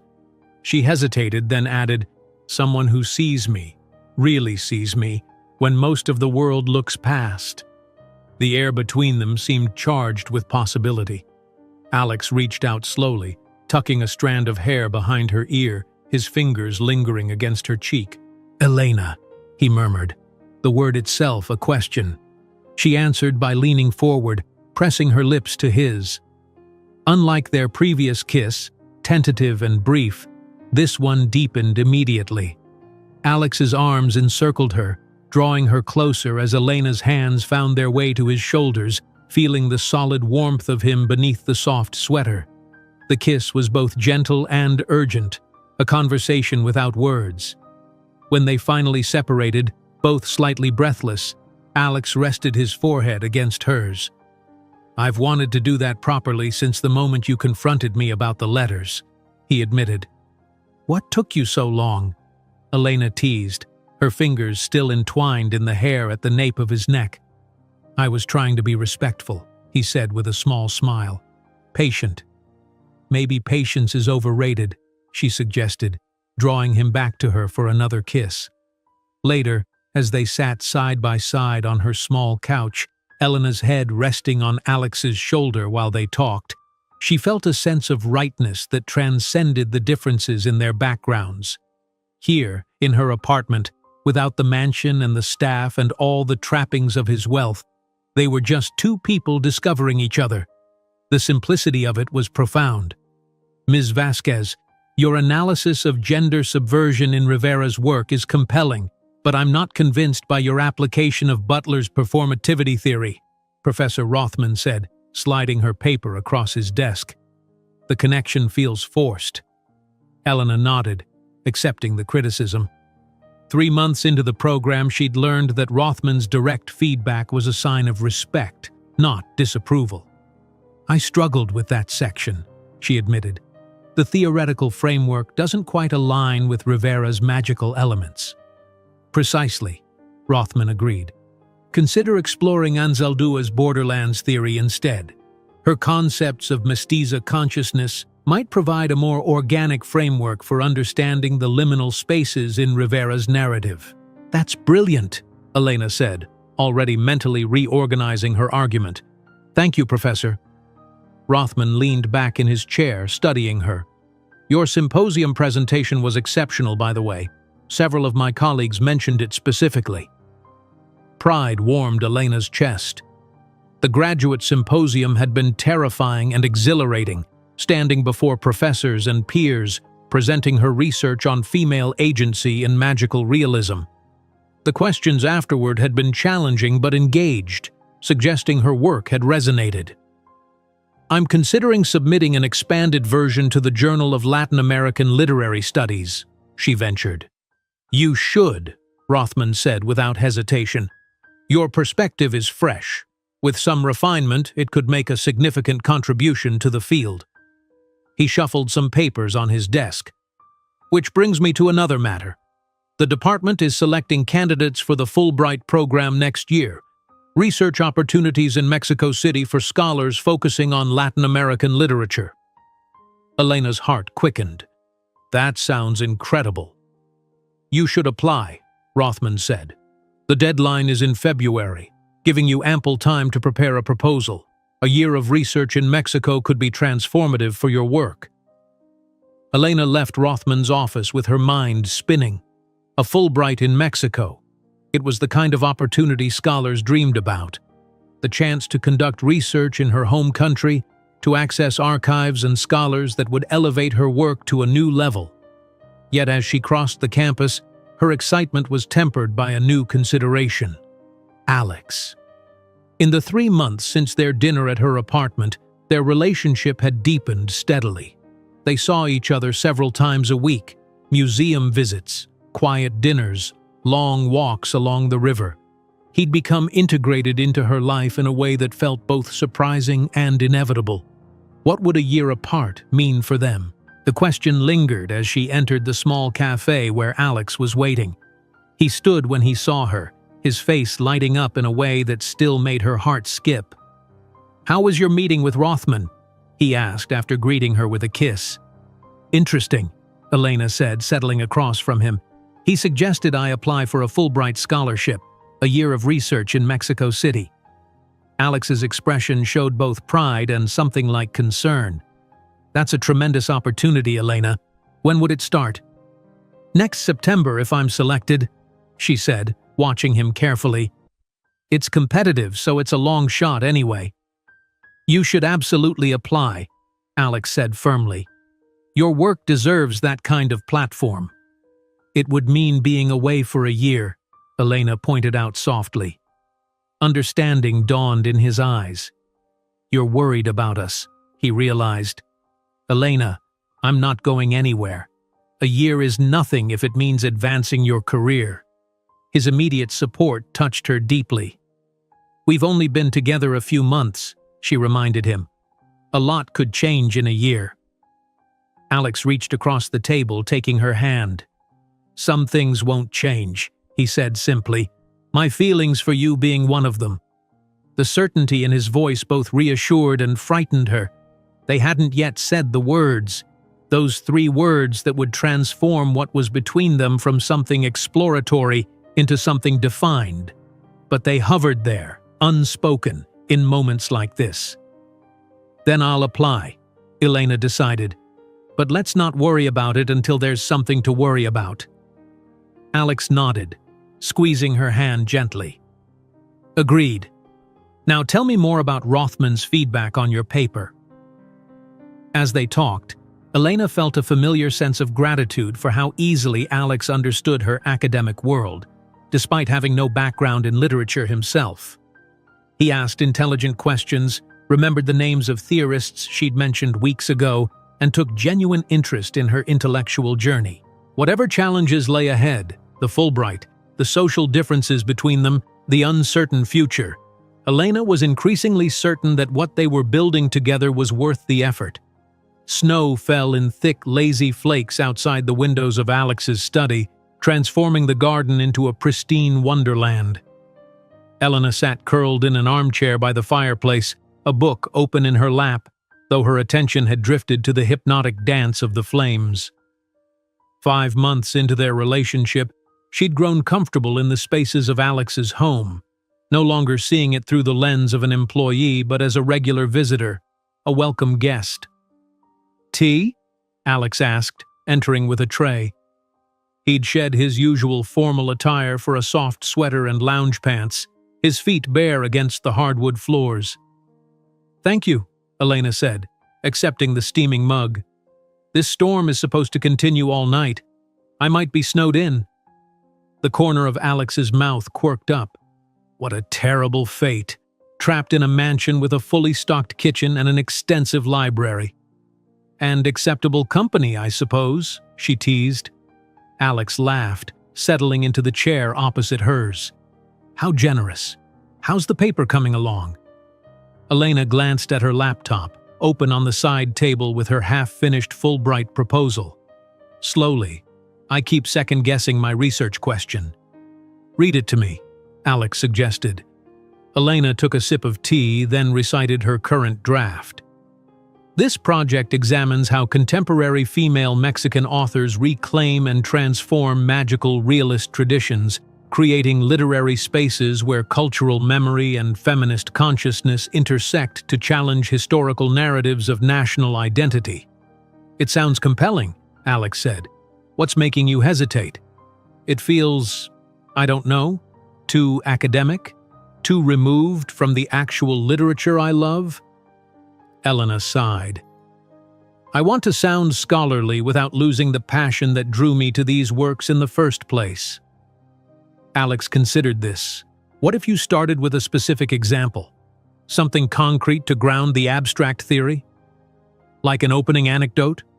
Exactly. Something that illustrates why this matters. To literature, to Mexico, to you personally. Elena nodded slowly, ideas beginning to form. That could work. Thank you. Alex smiled. I may not understand all the literary theory, but I know a good story when I hear one. And your research is, at its heart, about stories that matter. His understanding of what drove her work touched Elena deeply. In the months they'd been together, Alex had shown genuine interest in her academic pursuits, reading drafts of her papers and asking thoughtful questions. In turn, she'd learned more about his business world, the challenges of leading a company with thousands of employees, the weight of decisions that affected so many lives. They worked in companionable silence for the next hour, the only sounds the crackling fire and the occasional click of computer keys. Elena found herself glancing at Alex periodically, still sometimes surprised to find herself here, in this life that had seemed impossible a year ago. You're staring? Alex noted without looking up from his laptop. Just thinking about how much has changed, Elena admitted. Last winter I was dusting these bookshelves and trying not to be caught looking at the titles. Alex set his computer aside, his expression softening. And now? And now I'm borrowing your first editions and leaving coffee rings on your antique tables, she said with a small smile. An improvement in every way, Alex declared, rising to add another log to the fire. Though Maria does complain that you reorganize the books when you visit. Only because your system makes no sense, Elena protested. Who organizes novels by the color of their spines rather than by author? Someone with an aesthetic sensibility and a perfect memory for titles, Alex replied loftily, then laughed at her exasperated expression. Speaking of books, I have something for you. He crossed to his desk and removed a package wrapped in simple brown paper. I saw this and thought of you. Elena unwrapped it carefully to reveal a beautiful leather-bound edition of Gabriel Garcia Marquez's collected works in Spanish. Alex, she breathed, running her fingers over the embossed cover. This is exquisite. Open it, he urged. She did, finding a handwritten inscription on the first page. Para Elena, quien me enseñó que la realidad mágica existe en los espacios entre las personas. Con todo mi amor, Alex. For Elena, who taught me that magical reality exists in the spaces between people. With all my love, Alex. Elena looked up, her eyes shining. Con todo mi amor, she repeated softly. Is it too much? Alex asked, suddenly uncertain. I know we haven't explicitly said. Elena rose from her chair, crossing to him and placing her hands on either side of his face. It's not too much, she assured him. It's perfect. And I love you too. The words, finally spoken aloud, seemed to transform the air around them. Alex's arms encircled her waist, drawing her closer as he leaned down to kiss her, a kiss that held promise and certainty and a future unfolding before them. When they finally separated, Alex rested his forehead against hers. I've been waiting to say that for so long, he admitted. I didn't want to rush you. I've been feeling it for months, Elena confessed. I was just afraid of the intensity, of how much has changed so quickly, of how much I stand to lose if this doesn't work. It will work, Alex said with quiet conviction. We'll make it work. They sealed the promise with another kiss, the snow continuing to fall outside, cocooning them in their private world of firelight and newfound declarations. Ms. Vasquez, there's someone here to see you. Elena looked up from the library carrel where she'd been working on her thesis. The departmental secretary stood in the doorway, looking somewhat flustered. Did they give a name? Elena asked, marking her place in the text she'd been annotating. He says he's your father? Elena's heart skipped a beat. Her father was supposed to be in Mexico City, recovering from his most recent surgery. She hadn't expected to see him until summer, when she planned to visit. Where is he? She asked, gathering her papers hastily. Waiting in the department lounge, the secretary replied. Elena rushed down the hallway, her mind racing. Had something happened? Was he worse? The medical bills she'd been helping pay had decreased in recent months as his condition improved, but still. She pushed open the lounge door and there he was, Francisco Vasquez, looking thinner than she remembered but standing without the cane he'd needed for years. His face, weathered by time and illness, broke into a wide smile when he saw her. "Papa!" Elena exclaimed, rushing to embrace him. "What are you doing here? Is everything okay?" "Everything is wonderful, mija," he assured her, holding her at arm's length to look at her properly. "The doctor cleared me for travel and I wanted to surprise you." "But the expense, the flight, your apartment—" "All taken care of," Francisco said, leading her to sit on one of the lounge sofas. "My health is much improved and I've been saving. I wanted to see where my brilliant daughter studies. Your professors speak very highly of you." "You've met my professors?" Elena asked, bewildered. "Just Dr. Rothman, briefly. A very serious man." Francisco's eyes twinkled. "He told me you're the most promising student in the program." Pride and confusion warred in Elena's mind. "How long have you been here? Where are you staying?" "I arrived yesterday. I'm at a small hotel near the campus. I'm here for 2 weeks, long enough to see Boston and attend this symposium where you're presenting next Friday." Elena's mind whirled. She hadn't told her father about the upcoming symposium, not wanting him to feel bad about missing it. "How did you know about that?" Francisco looked slightly uncomfortable. "Your young man mentioned it when he called to arrange my travel." "My young man?" Elena repeated faintly. "Alex contacted you?" "Si, about a month ago. Very polite, very respectful. He wanted to surprise you but needed my help. I was hesitant at first. You hadn't told me about him, but he explained everything." Her father's expression grew serious. "You should have told me, Elena.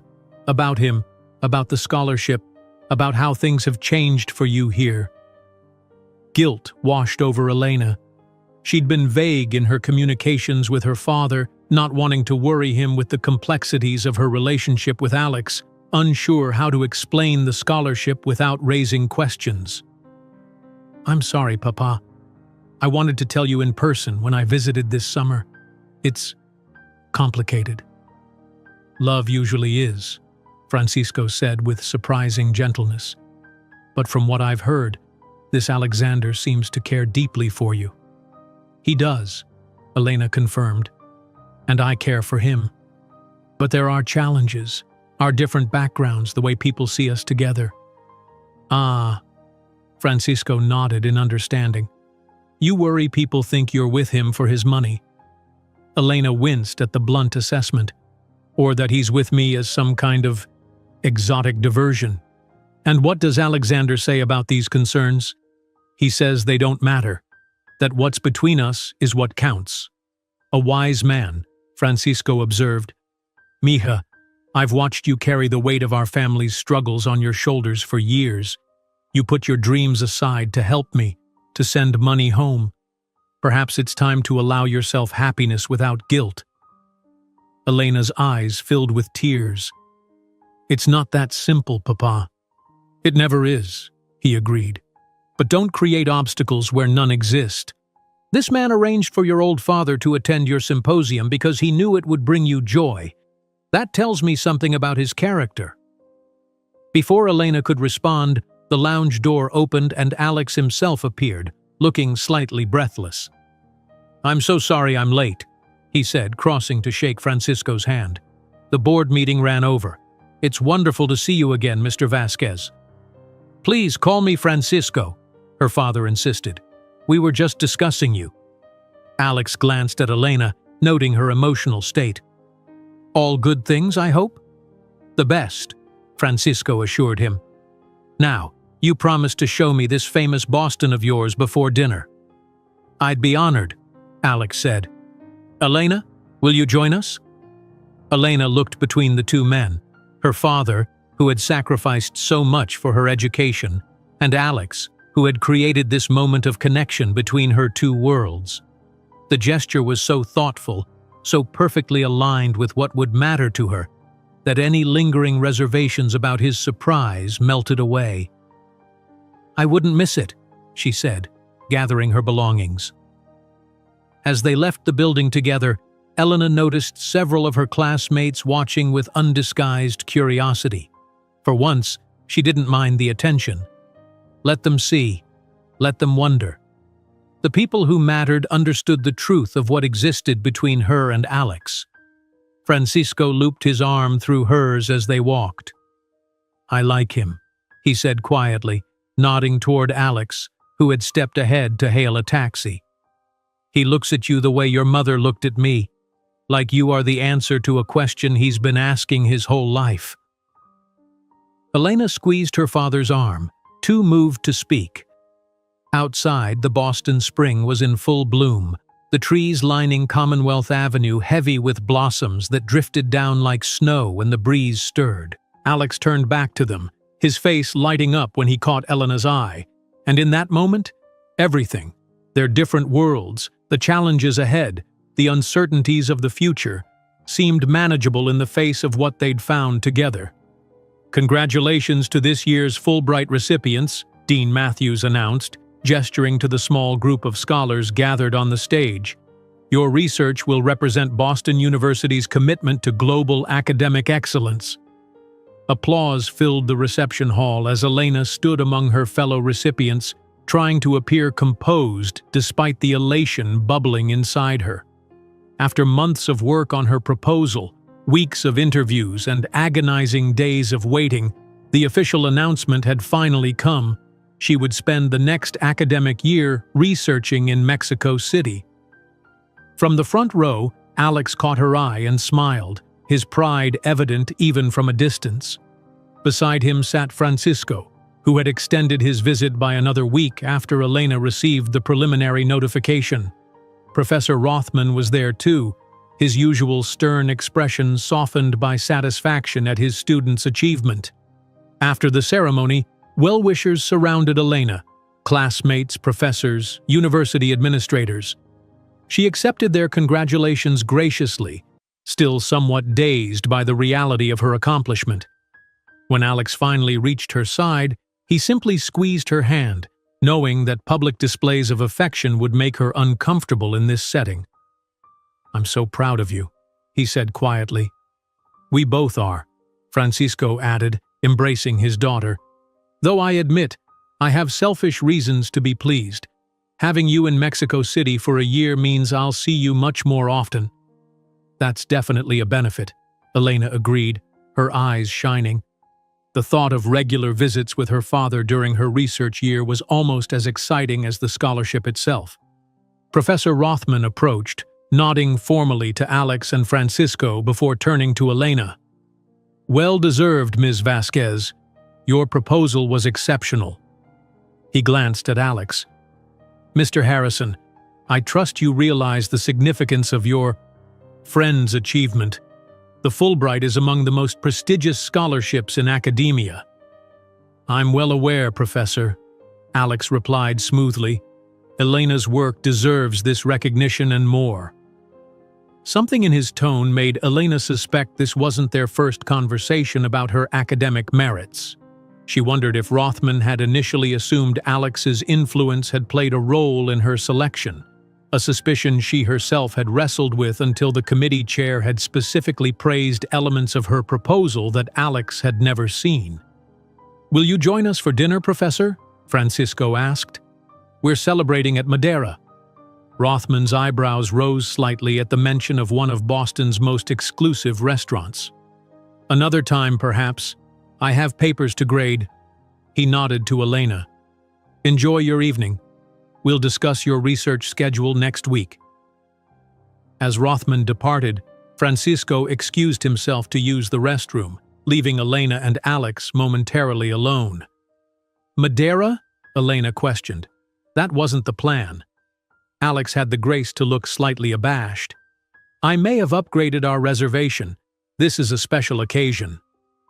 "Alex," Elena began, a familiar tension creeping into her voice. "We agreed." I know. No extravagant gestures." He raised his hands in surrender. "But this isn't about me trying to impress you with expensive restaurants. This is about celebrating properly.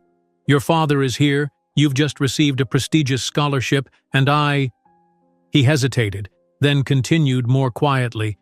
"I want to create memories with you before you leave for a year." The reminder of their impending separation softened Elena's resistance. "When you put it that way, I suppose I can tolerate one fancy dinner." Alex grinned. "Your sacrifice is noted."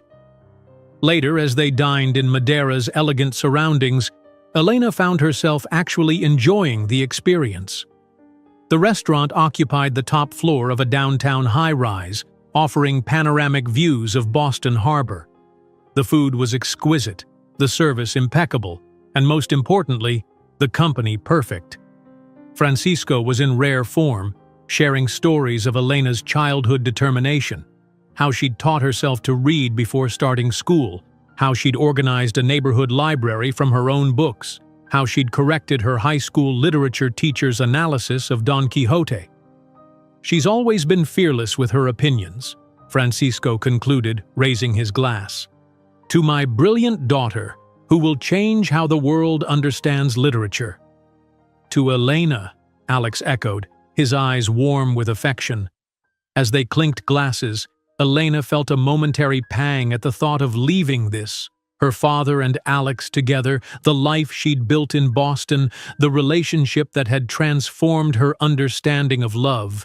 Yet alongside that pang was excitement for the journey ahead, the research that would form the foundation of her academic career.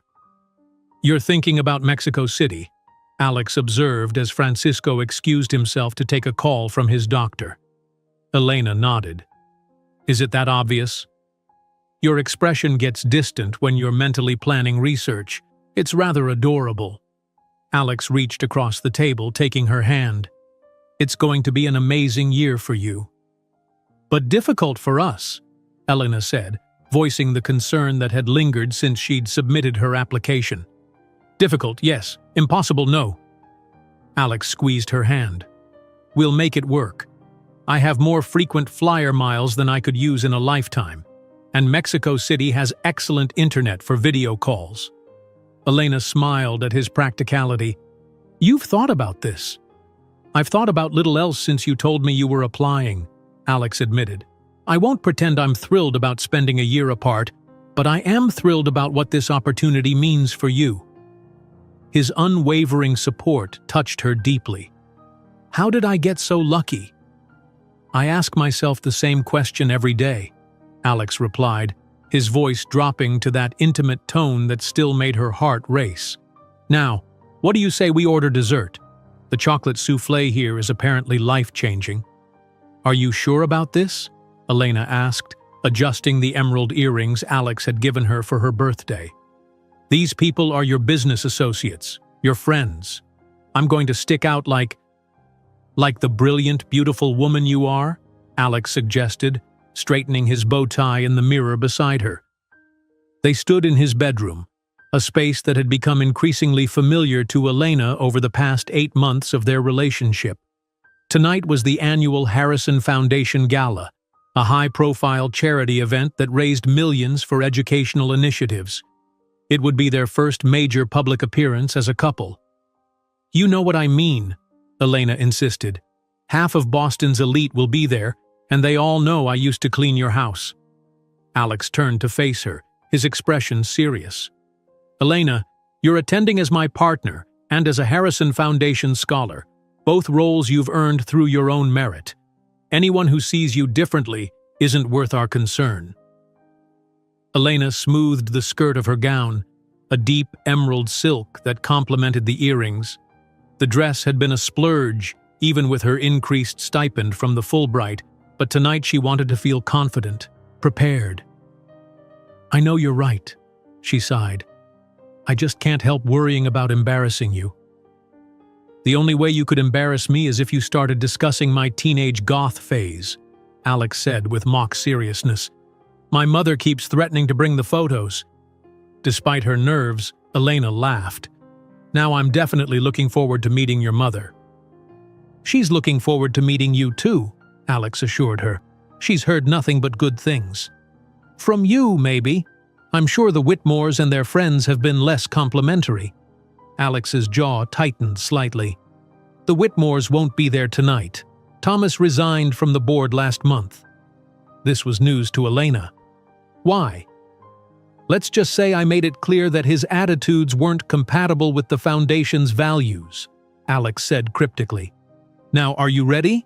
The car will be here in 5 minutes." The ballroom of the Four Seasons was transformed for the gala. Sparkling chandeliers, elegant floral arrangements, and subtle lighting that made everyone look their best. As Elena entered on Alex's arm, she felt the weight of curious gazes but took strength from his steady presence beside her. "Alex, darling." A striking woman in her 60s approached, her silver hair swept into an elegant updo. "I've been looking everywhere for you."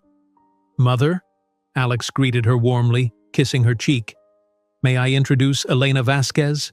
Elena, this is my mother, Catherine Harrison." "It's a pleasure to finally meet you," Catherine said, taking Elena's hands in hers. "Alexander speaks of little else these days." "The pleasure is mine, Mrs. Harrison," Elena replied, relieved by the genuine warmth in the older woman's manner. Please, call me Catherine, and you must tell me about your research. Alex says you've received a Fulbright?" As they conversed, Elena gradually relaxed. Catherine was surprisingly knowledgeable about Latin American literature, having traveled extensively in the region during her youth. Their discussion was interrupted periodically as various guests approached to greet Alex, but he made a point of including Elena in each conversation, subtly emphasizing her academic credentials. During dinner, Elena found herself seated between a university president and the CEO of a tech company. Initially intimidated, she soon discovered that genuine intellectual curiosity transcended social barriers. By dessert, she was deep in conversation about the intersection of technology and literary analysis, explaining how digital tools were transforming research in her field. "Your young woman is quite impressive," Elena overheard the university president telling Alex later. "We could use more scholars with her interdisciplinary perspective." "She is impressive," Alex agreed, "though not my young woman so much as her own person." The gentle correction made Elena smile as she approached. "Defending my autonomy?" "Always," Alex said, slipping an arm around her waist. "Having a good time?" "Surprisingly, yes," Elena admitted, "though I did have to deflect 3 questions about how we met." "What did you tell them?" "The truth. That I worked for you while pursuing my degree, and we connected over a shared love of literature." She shrugged. Simple but accurate. Alex's expression softened. "Have I told you tonight how much I love you?" "Not in the last hour," Elena teased. "A serious oversight," he murmured, leaning closer. "Elena Vasquez, you are extraordinary, and I love you more than I can express in either of your languages." Before she could respond, they were interrupted by the event coordinator announcing the start of the fundraising auction. Alex was needed on stage as foundation chairman, leaving Elena momentarily alone. "He's quite taken with you," Catherine observed, appearing at her side. "I haven't seen him this happy in years."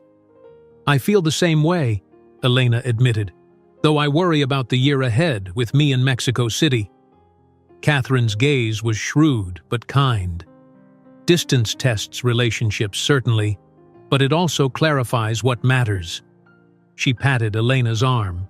"And anyone can see that you matter a great deal to my son." On stage, Alex was speaking about the Foundation's mission, his passion evident in every word. As he described how education had transformed lives, including those of the scholars present tonight, his eyes found Elena in the crowd, a private moment of connection amid the public event. Whatever challenges the coming year might bring, Elena knew with certainty that what they had built together was strong enough to endure. Not because of grand gestures or passionate declarations, but because of moments like this, quiet understanding, mutual respect, and the simple joy of being seen for exactly who you are.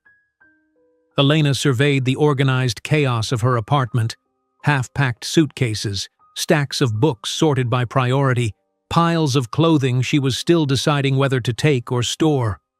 After nearly 3 years in this small space, she was surprised by how much she'd accumulated. The prospect of condensing her life into 2 suitcases and a carry-on was daunting. "I think you need to accept that you can't bring your entire library," Marisol observed, perched on the edge of Elena's bed. "Mexico City does have bookstores, you know."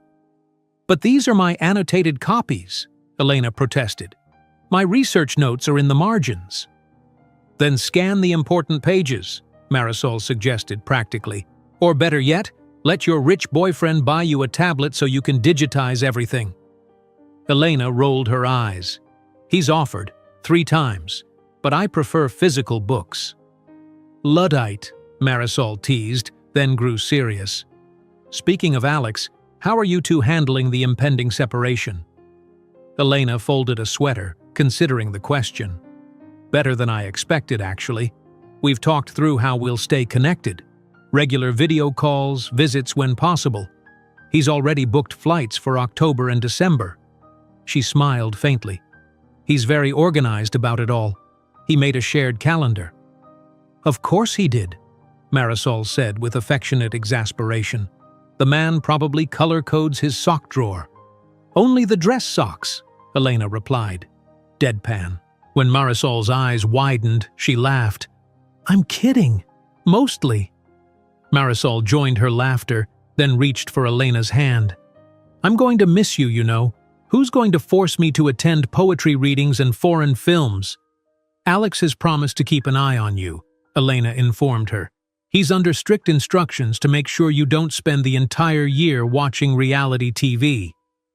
"Traitor," Marisol muttered, but her eyes were fond. "It's still strange to think of you and Alexander Harrison as a couple. Remember when you used to call him Mr. Harrison and panic if you were 5 minutes late to work?" Elena shook her head, the memory feeling distant yet vivid. "That feels like another lifetime." "It was another lifetime," Marisol said softly. "Look at you now, Fulbright scholar, published in academic journals, dating one of Boston's most eligible bachelors. You're living the dream, girl." "Not quite how I imagined it," Elena admitted. "But yes, I'm very fortunate." Her phone chimed with a text message. "Alex, dinner at 7 still works? Bringing the contract for the apartment sublease." "Speaking of your good fortune," Marisol said, glancing at the message over Elena's shoulder. Elena typed a quick affirmative response. The apartment in Mexico City had been a point of contention. Alex had wanted to rent something luxurious in an upscale neighborhood, while Elena insisted on a modest place closer to the university archives.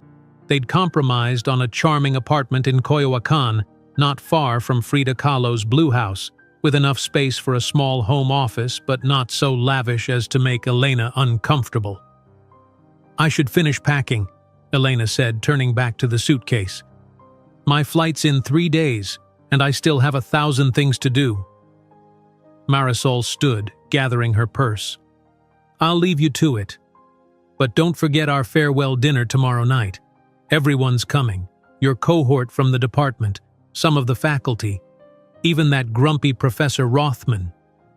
After Marisol left, Elena continued sorting and packing, her mind drifting between practical concerns and deeper reflections. A year away from Boston, a year of immersive research in her home country, a year of physical distance from Alex. The last thought brought a familiar pang. Despite the careful planning, despite the technology that would keep them connected, despite Alex's unwavering support, the reality of their separation loomed large. They had become so integrated into each other's daily lives. Early morning coffee before Elena headed to campus, quiet evenings reading in companionable silence, weekend explorations of New England's small towns. How would they maintain that intimacy across thousands of miles? Elena was still pondering this question when Alex arrived that evening, a folder of documents in one hand and takeout from her favorite Thai restaurant in the other. "The apartment contract as promised," he said, setting the food on her small kitchen counter. "And dinner, because I suspected you'd forget to eat while packing." Elena smiled, touched by his thoughtfulness. "You know me too well." "Not well enough," Alex replied softly. "I'm hoping for a lifetime to learn all the details." The simple statement, delivered without drama or artifice, made Elena's heart swell. In the year they'd been together, Alex had never pressured her about their future, never pushed for commitments beyond what she was ready to give. Yet moments like this, casual references to a shared lifetime, revealed the depth of his feelings. As they ate, seated cross-legged on cushions around her coffee table, they discussed practical matters, the sublease agreement, the research stipend disbursement schedule, the contact information for the university liaison in Mexico City. Alex had helped navigate the administrative details with his usual efficiency, making what could have been an overwhelming process manageable. "Your father confirmed he'll meet you at the airport?" Alex asked, adding more pad thai to her plate. Elena nodded. "He's already planning a welcome dinner with his cousins. I think half of Mexico City might be invited." "I wish I could be there," Alex said, a rare note of wistfulness in his voice. "Me too," Elena admitted. "But your board meeting—" I know. Quarterly financials wait for no man. He sighed. Still, it's hard to think of you starting this adventure without me there. Elena reached across the table, taking his hand. You'll be there for so many other moments. October isn't that far away. 43 days, Alex said immediately, then looked embarrassed. Not that I'm counting. Of course not, Elena teased, squeezing his hand. After dinner, they tackled her packing together, Alex bringing his organizational skills to the chaos. He didn't comment on the number of books she'd deemed essential, simply found creative ways to fit them into her luggage. When they'd done as much as possible for one evening, they curled together on her small couch, Elena's head resting on his chest. I have something for you, Alex said after a comfortable silence. A going-away present of sorts. Alex? Elena began, wary of extravagant gifts. It's not what you think, he assured her, reaching into his pocket. He withdrew a small velvet pouch, placing it in her palm. Open it. Inside, Elena found a delicate silver chain with a small key pendant. The key was antique in design, its bow intricately worked with tiny flowers. It's beautiful, she said, genuinely touched. But I don't understand. It's a replica of the key to the chest, Alex explained. The one where I kept the letters. I had it made from the original. Understanding dawned, along with a rush of emotion. The key that had started everything, that had unlocked not just a wooden chest, but the possibility of them. I thought, Alex continued, that you could wear it while you're away. A reminder of how we began, and that some things remain locked away safely until we're together again. Elena's eyes filled with tears. This is perfect, she whispered, removing the necklace from its pouch. Will you put it on me? Alex fastened the chain around her neck, his fingers warm against her skin. The key nestled just below her collarbone, a tangible connection to their shared history. I love you, she said, turning to face him. And I'm going to miss you terribly. I love you too, Alex replied, brushing a tear from her cheek. And while I'll miss you every day, I'm so proud of what you're doing. This year is going to be transformative for your work. They spent the night together, making love with a tender urgency born of their impending separation, then talking late into the night about everything and nothing, memories of their early encounters, dreams for the future, the small details of daily life they would miss about each other. The departure gate at Logan Airport was crowded with late summer travelers, families returning from vacations, students heading to distant universities, business people on their way to meetings. Elena and Alex stood slightly apart from the flow of travelers, his arms around her waist, her head against his chest. You have your passport? Alex asked for the third time. Yes, Elena confirmed patiently. And the letter from the Fulbright Commission? And your research proposal? And the contact information for the university liaison? All safely in my carry-on, she assured him, along with my laptop, tablet, chargers, and 3 paperbacks for the flight. Alex smiled ruefully. I'm being ridiculous, aren't I? A little, Elena admitted. But it's sweet. The boarding announcement for her flight echoed through the terminal. Final call for passengers. That's me, Elena said softly. Alex tightened his arms around her. Call me when you land, even if it's the middle of the night. I will. She reached up to touch the key pendant at her throat. And we'll talk tomorrow evening, as planned. I've already set up the video call, Alex confirmed. 7 o'clock your time, 6 here. They kissed, a kiss that needed to convey so much. Love, longing, promise, farewell. When they separated, both had tears in their eyes. This isn't goodbye, Alex said firmly. It's just until October. Until October, Elena agreed. She touched his face, memorizing the feel of him. Take care of yourself. Don't work too hard. Says the woman who's about to dive into intensive research, Alex teased gently. You're one to talk about working too hard. Elena smiled through her tears. We'll remind each other to take breaks. With a final kiss, she turned toward the gate, her steps reluctant but determined. At the entrance, she looked back one last time. Alex stood where she'd left him, tall and steady, his eyes never leaving her.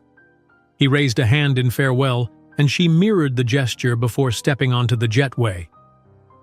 As the plane taxied toward the runway, Elena gazed out the window at the Boston skyline receding in the distance.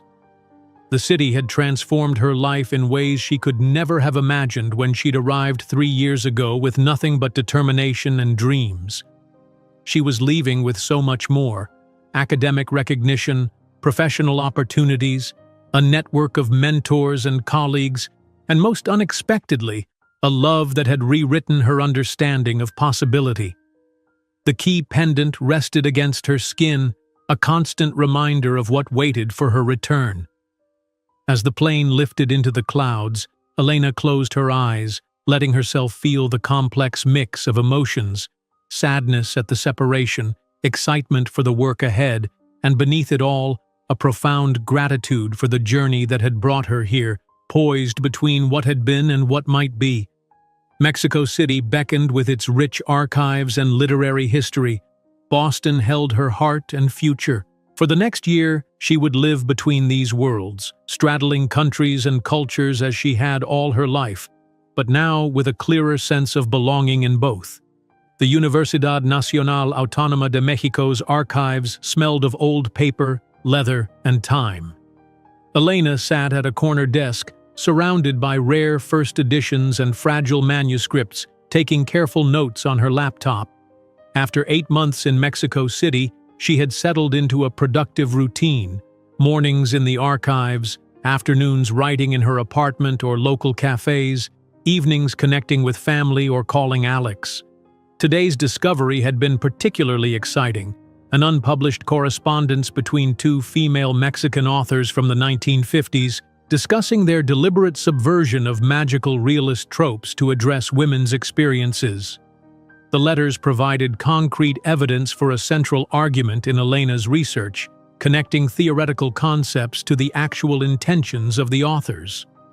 "You're smiling at that letter like it's a love note," observed Lucia, a fellow researcher who had become Elena's friend and occasional research assistant. "In a way it is," Elena replied, carefully photographing the letter for her records.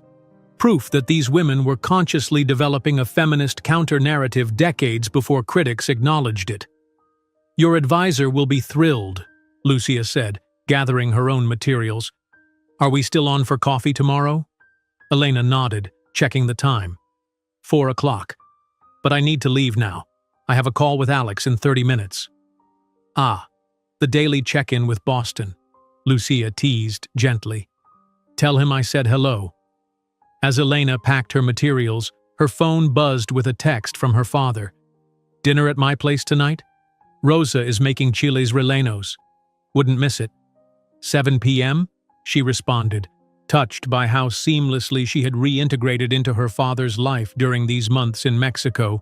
His health had continued to improve, and she treasured the opportunity to spend this time with him, an unexpected blessing of her research year. The walk from the university to her apartment in Coyoacán took 20 minutes, the April afternoon warm but not yet unbearable. Elena loved these walks, observing the vibrant street life of Mexico City, so different from Boston's reserved New England atmosphere. Street vendors called out their wares, children played in parks, and the scent of street food mingled with exhaust and flowering trees. In her apartment, the perfect compromise she and Alex had negotiated, Elena set up her laptop on the small balcony overlooking a courtyard filled with bougainvillea. Right on time, the video call connected, revealing Alex in his home office, early morning light filtering through the windows behind him. "There you are," he said, his face lighting up. "How was the archive today?" "Incredible," Elena replied, launching into an explanation of her discovery. As always, Alex listened attentively, asking insightful questions that helped her clarify her thoughts. Though not an academic himself, he had become so familiar with her research that he could engage meaningfully with her findings. "This sounds like the missing piece you've been looking for," he observed when she'd finished explaining. I'm so proud of you, Elena. Thanks to your suggestion about cross-referencing the publisher's records, she acknowledged. That's what led me to these letters. Teamwork, Alex said with a smile. Speaking of which, did you get the package I sent? It should have arrived yesterday. Yes, the books are perfect, Elena confirmed. How did you find a first edition of Castellanos in Boston?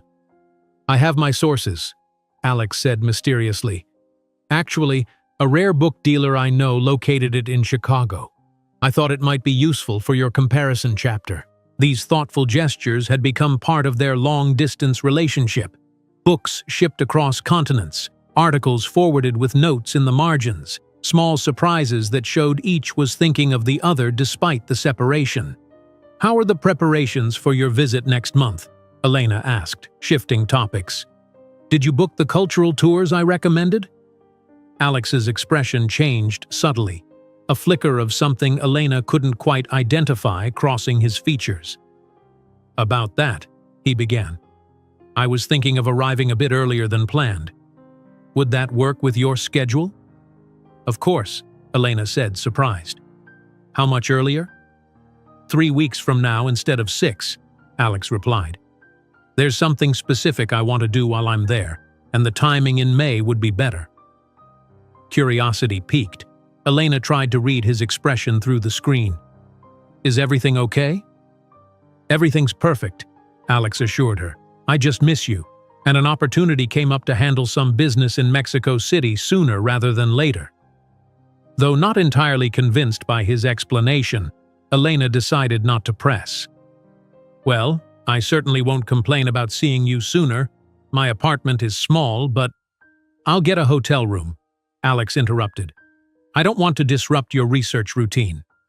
They finished the call discussing logistics for his earlier visit, but after disconnecting, Elena found herself puzzling over Alex's slight evasiveness.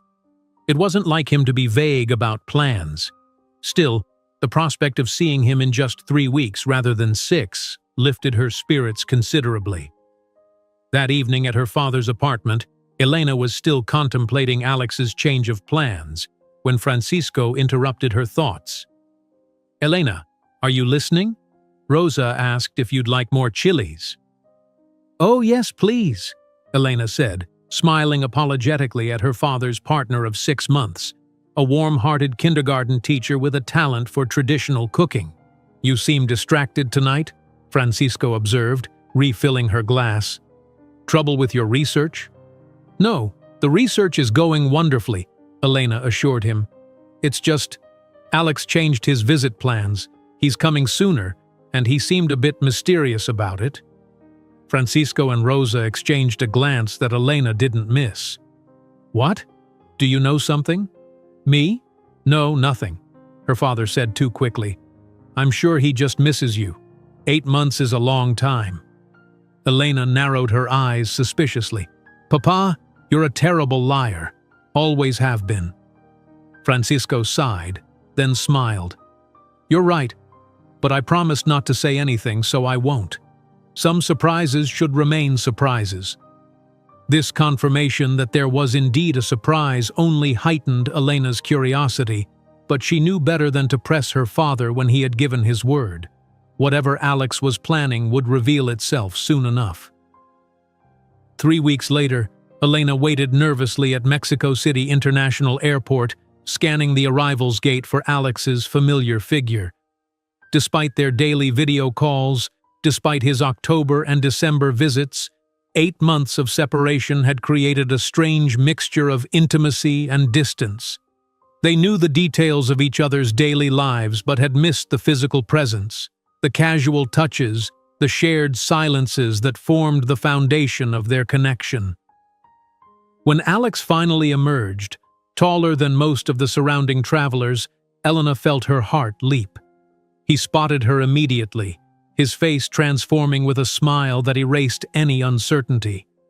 They moved toward each other quickly, and then she was in his arms, the familiar scent of him bringing a rush of emotion that made her eyes sting. Elena, he murmured against her hair, holding her tightly. God, I've missed you. Me too, she whispered, unwilling to let go just yet. so much. Eventually, they separated enough to leave the airport, though their hands remained intertwined as they navigated the taxi stand. In the car, Elena studied him, reacquainting herself with the details of his face, noting small changes, a new line at the corner of his eye, a slight tan that suggested he'd spent more time outdoors than usual. "What?" Alex asked, catching her intense gaze. "Just making sure you're real," Elena admitted. "Sometimes our video calls feel like looking at a hologram." Alex lifted their joined hands, pressing a kiss to her knuckles. "I'm very real," he assured her, "and I intend to prove it thoroughly once we've dropped my bags at the hotel." The promise in his voice sent warmth spreading through her. "The hotel can wait," Elena decided. "I want to show you my apartment first." Alex raised an eyebrow but directed the driver to change course. Once inside her apartment, Elena closed the door and turned to find Alex looking around with interest, noting the books stacked on every surface, the research papers organized in careful piles, the small touches that made the space distinctly hers. "It suits you," he said approvingly. "I can picture you working here." "I can show you my work later," Elena replied, stepping closer. "Right now, I have other priorities." Their reunion was everything she had longed for during the months apart, tender and passionate, familiar yet new, a rediscovery of what had sustained them across the distance. Afterward, lying together in her narrow bed, Elena traced patterns on Alex's chest, reluctant to break the spell of their reconnection with questions about his mysterious change of plans. Alex caught her hand, bringing it to his lips. "You're wondering why I came early," he said, reading her thoughts as he so often did. "The thought had crossed my mind," Elena admitted. Alex sat up slightly, reaching for his discarded jacket on the floor beside the bed. From an inner pocket, he withdrew a small box. "This is why," he said simply, placing it in her hand. Elena's breath caught. The box was unmistakably for jewelry, too small for a necklace or bracelet, exactly the right size for... "Alex," she whispered. "Open it," he encouraged gently. With trembling fingers, Elena lifted the lid to reveal a ring, a simple, elegant design with a cushion-cut emerald surrounded by small diamonds. Not ostentatiously large, but undeniably beautiful. "I had planned to wait until May," Alex explained softly, "to do this on our anniversary. But then I spoke with your father in March, and he mentioned a place, a garden at Chapultepec Castle where he proposed to your mother. He thought you might like the connection to her since she's been gone so long." Tears welled in Elena's eyes. Her mother had died when she was 12, and though the memories had faded, the absence remained. That her father and Alex had conspired to create this link across time touched her deeply. "The garden is at its most beautiful in late April," Alex continued, "according to your father, so I rearranged everything to be here now, to ask you in the place where your parents' story began." He took her free hand in his. "Elena Vasquez, this year apart has only confirmed what I already knew, that you are the heart of my life, the person I want to build a future with. Will you marry me?" Elena looked from the ring to his face, seeing in his eyes the same man who had written those heartfelt letters, who had seen her truly from the beginning, who had supported her dreams even when they took her thousands of miles away. "Yes," she said simply, joyfully. "Yes, I will marry you." As Alex slipped the ring onto her finger, Elena thought of the journey that had brought them here, from employer and employee to equals, from strangers to lovers, from separate worlds to a shared future. It had begun with a locked box in an attic, with letters never meant to be read, with a courage neither of them had known they possessed. "I love you," she whispered, her forehead against his. "Not because of grand gestures or expensive gifts, but because you see me. You've always seen me, exactly as I am." "And I love you," Alex replied, "not despite our differences, but because of the person you've helped me become when I'm with you. Tomorrow, They would visit the garden where her father had proposed to her mother. They would begin to plan a life together that bridged their two worlds.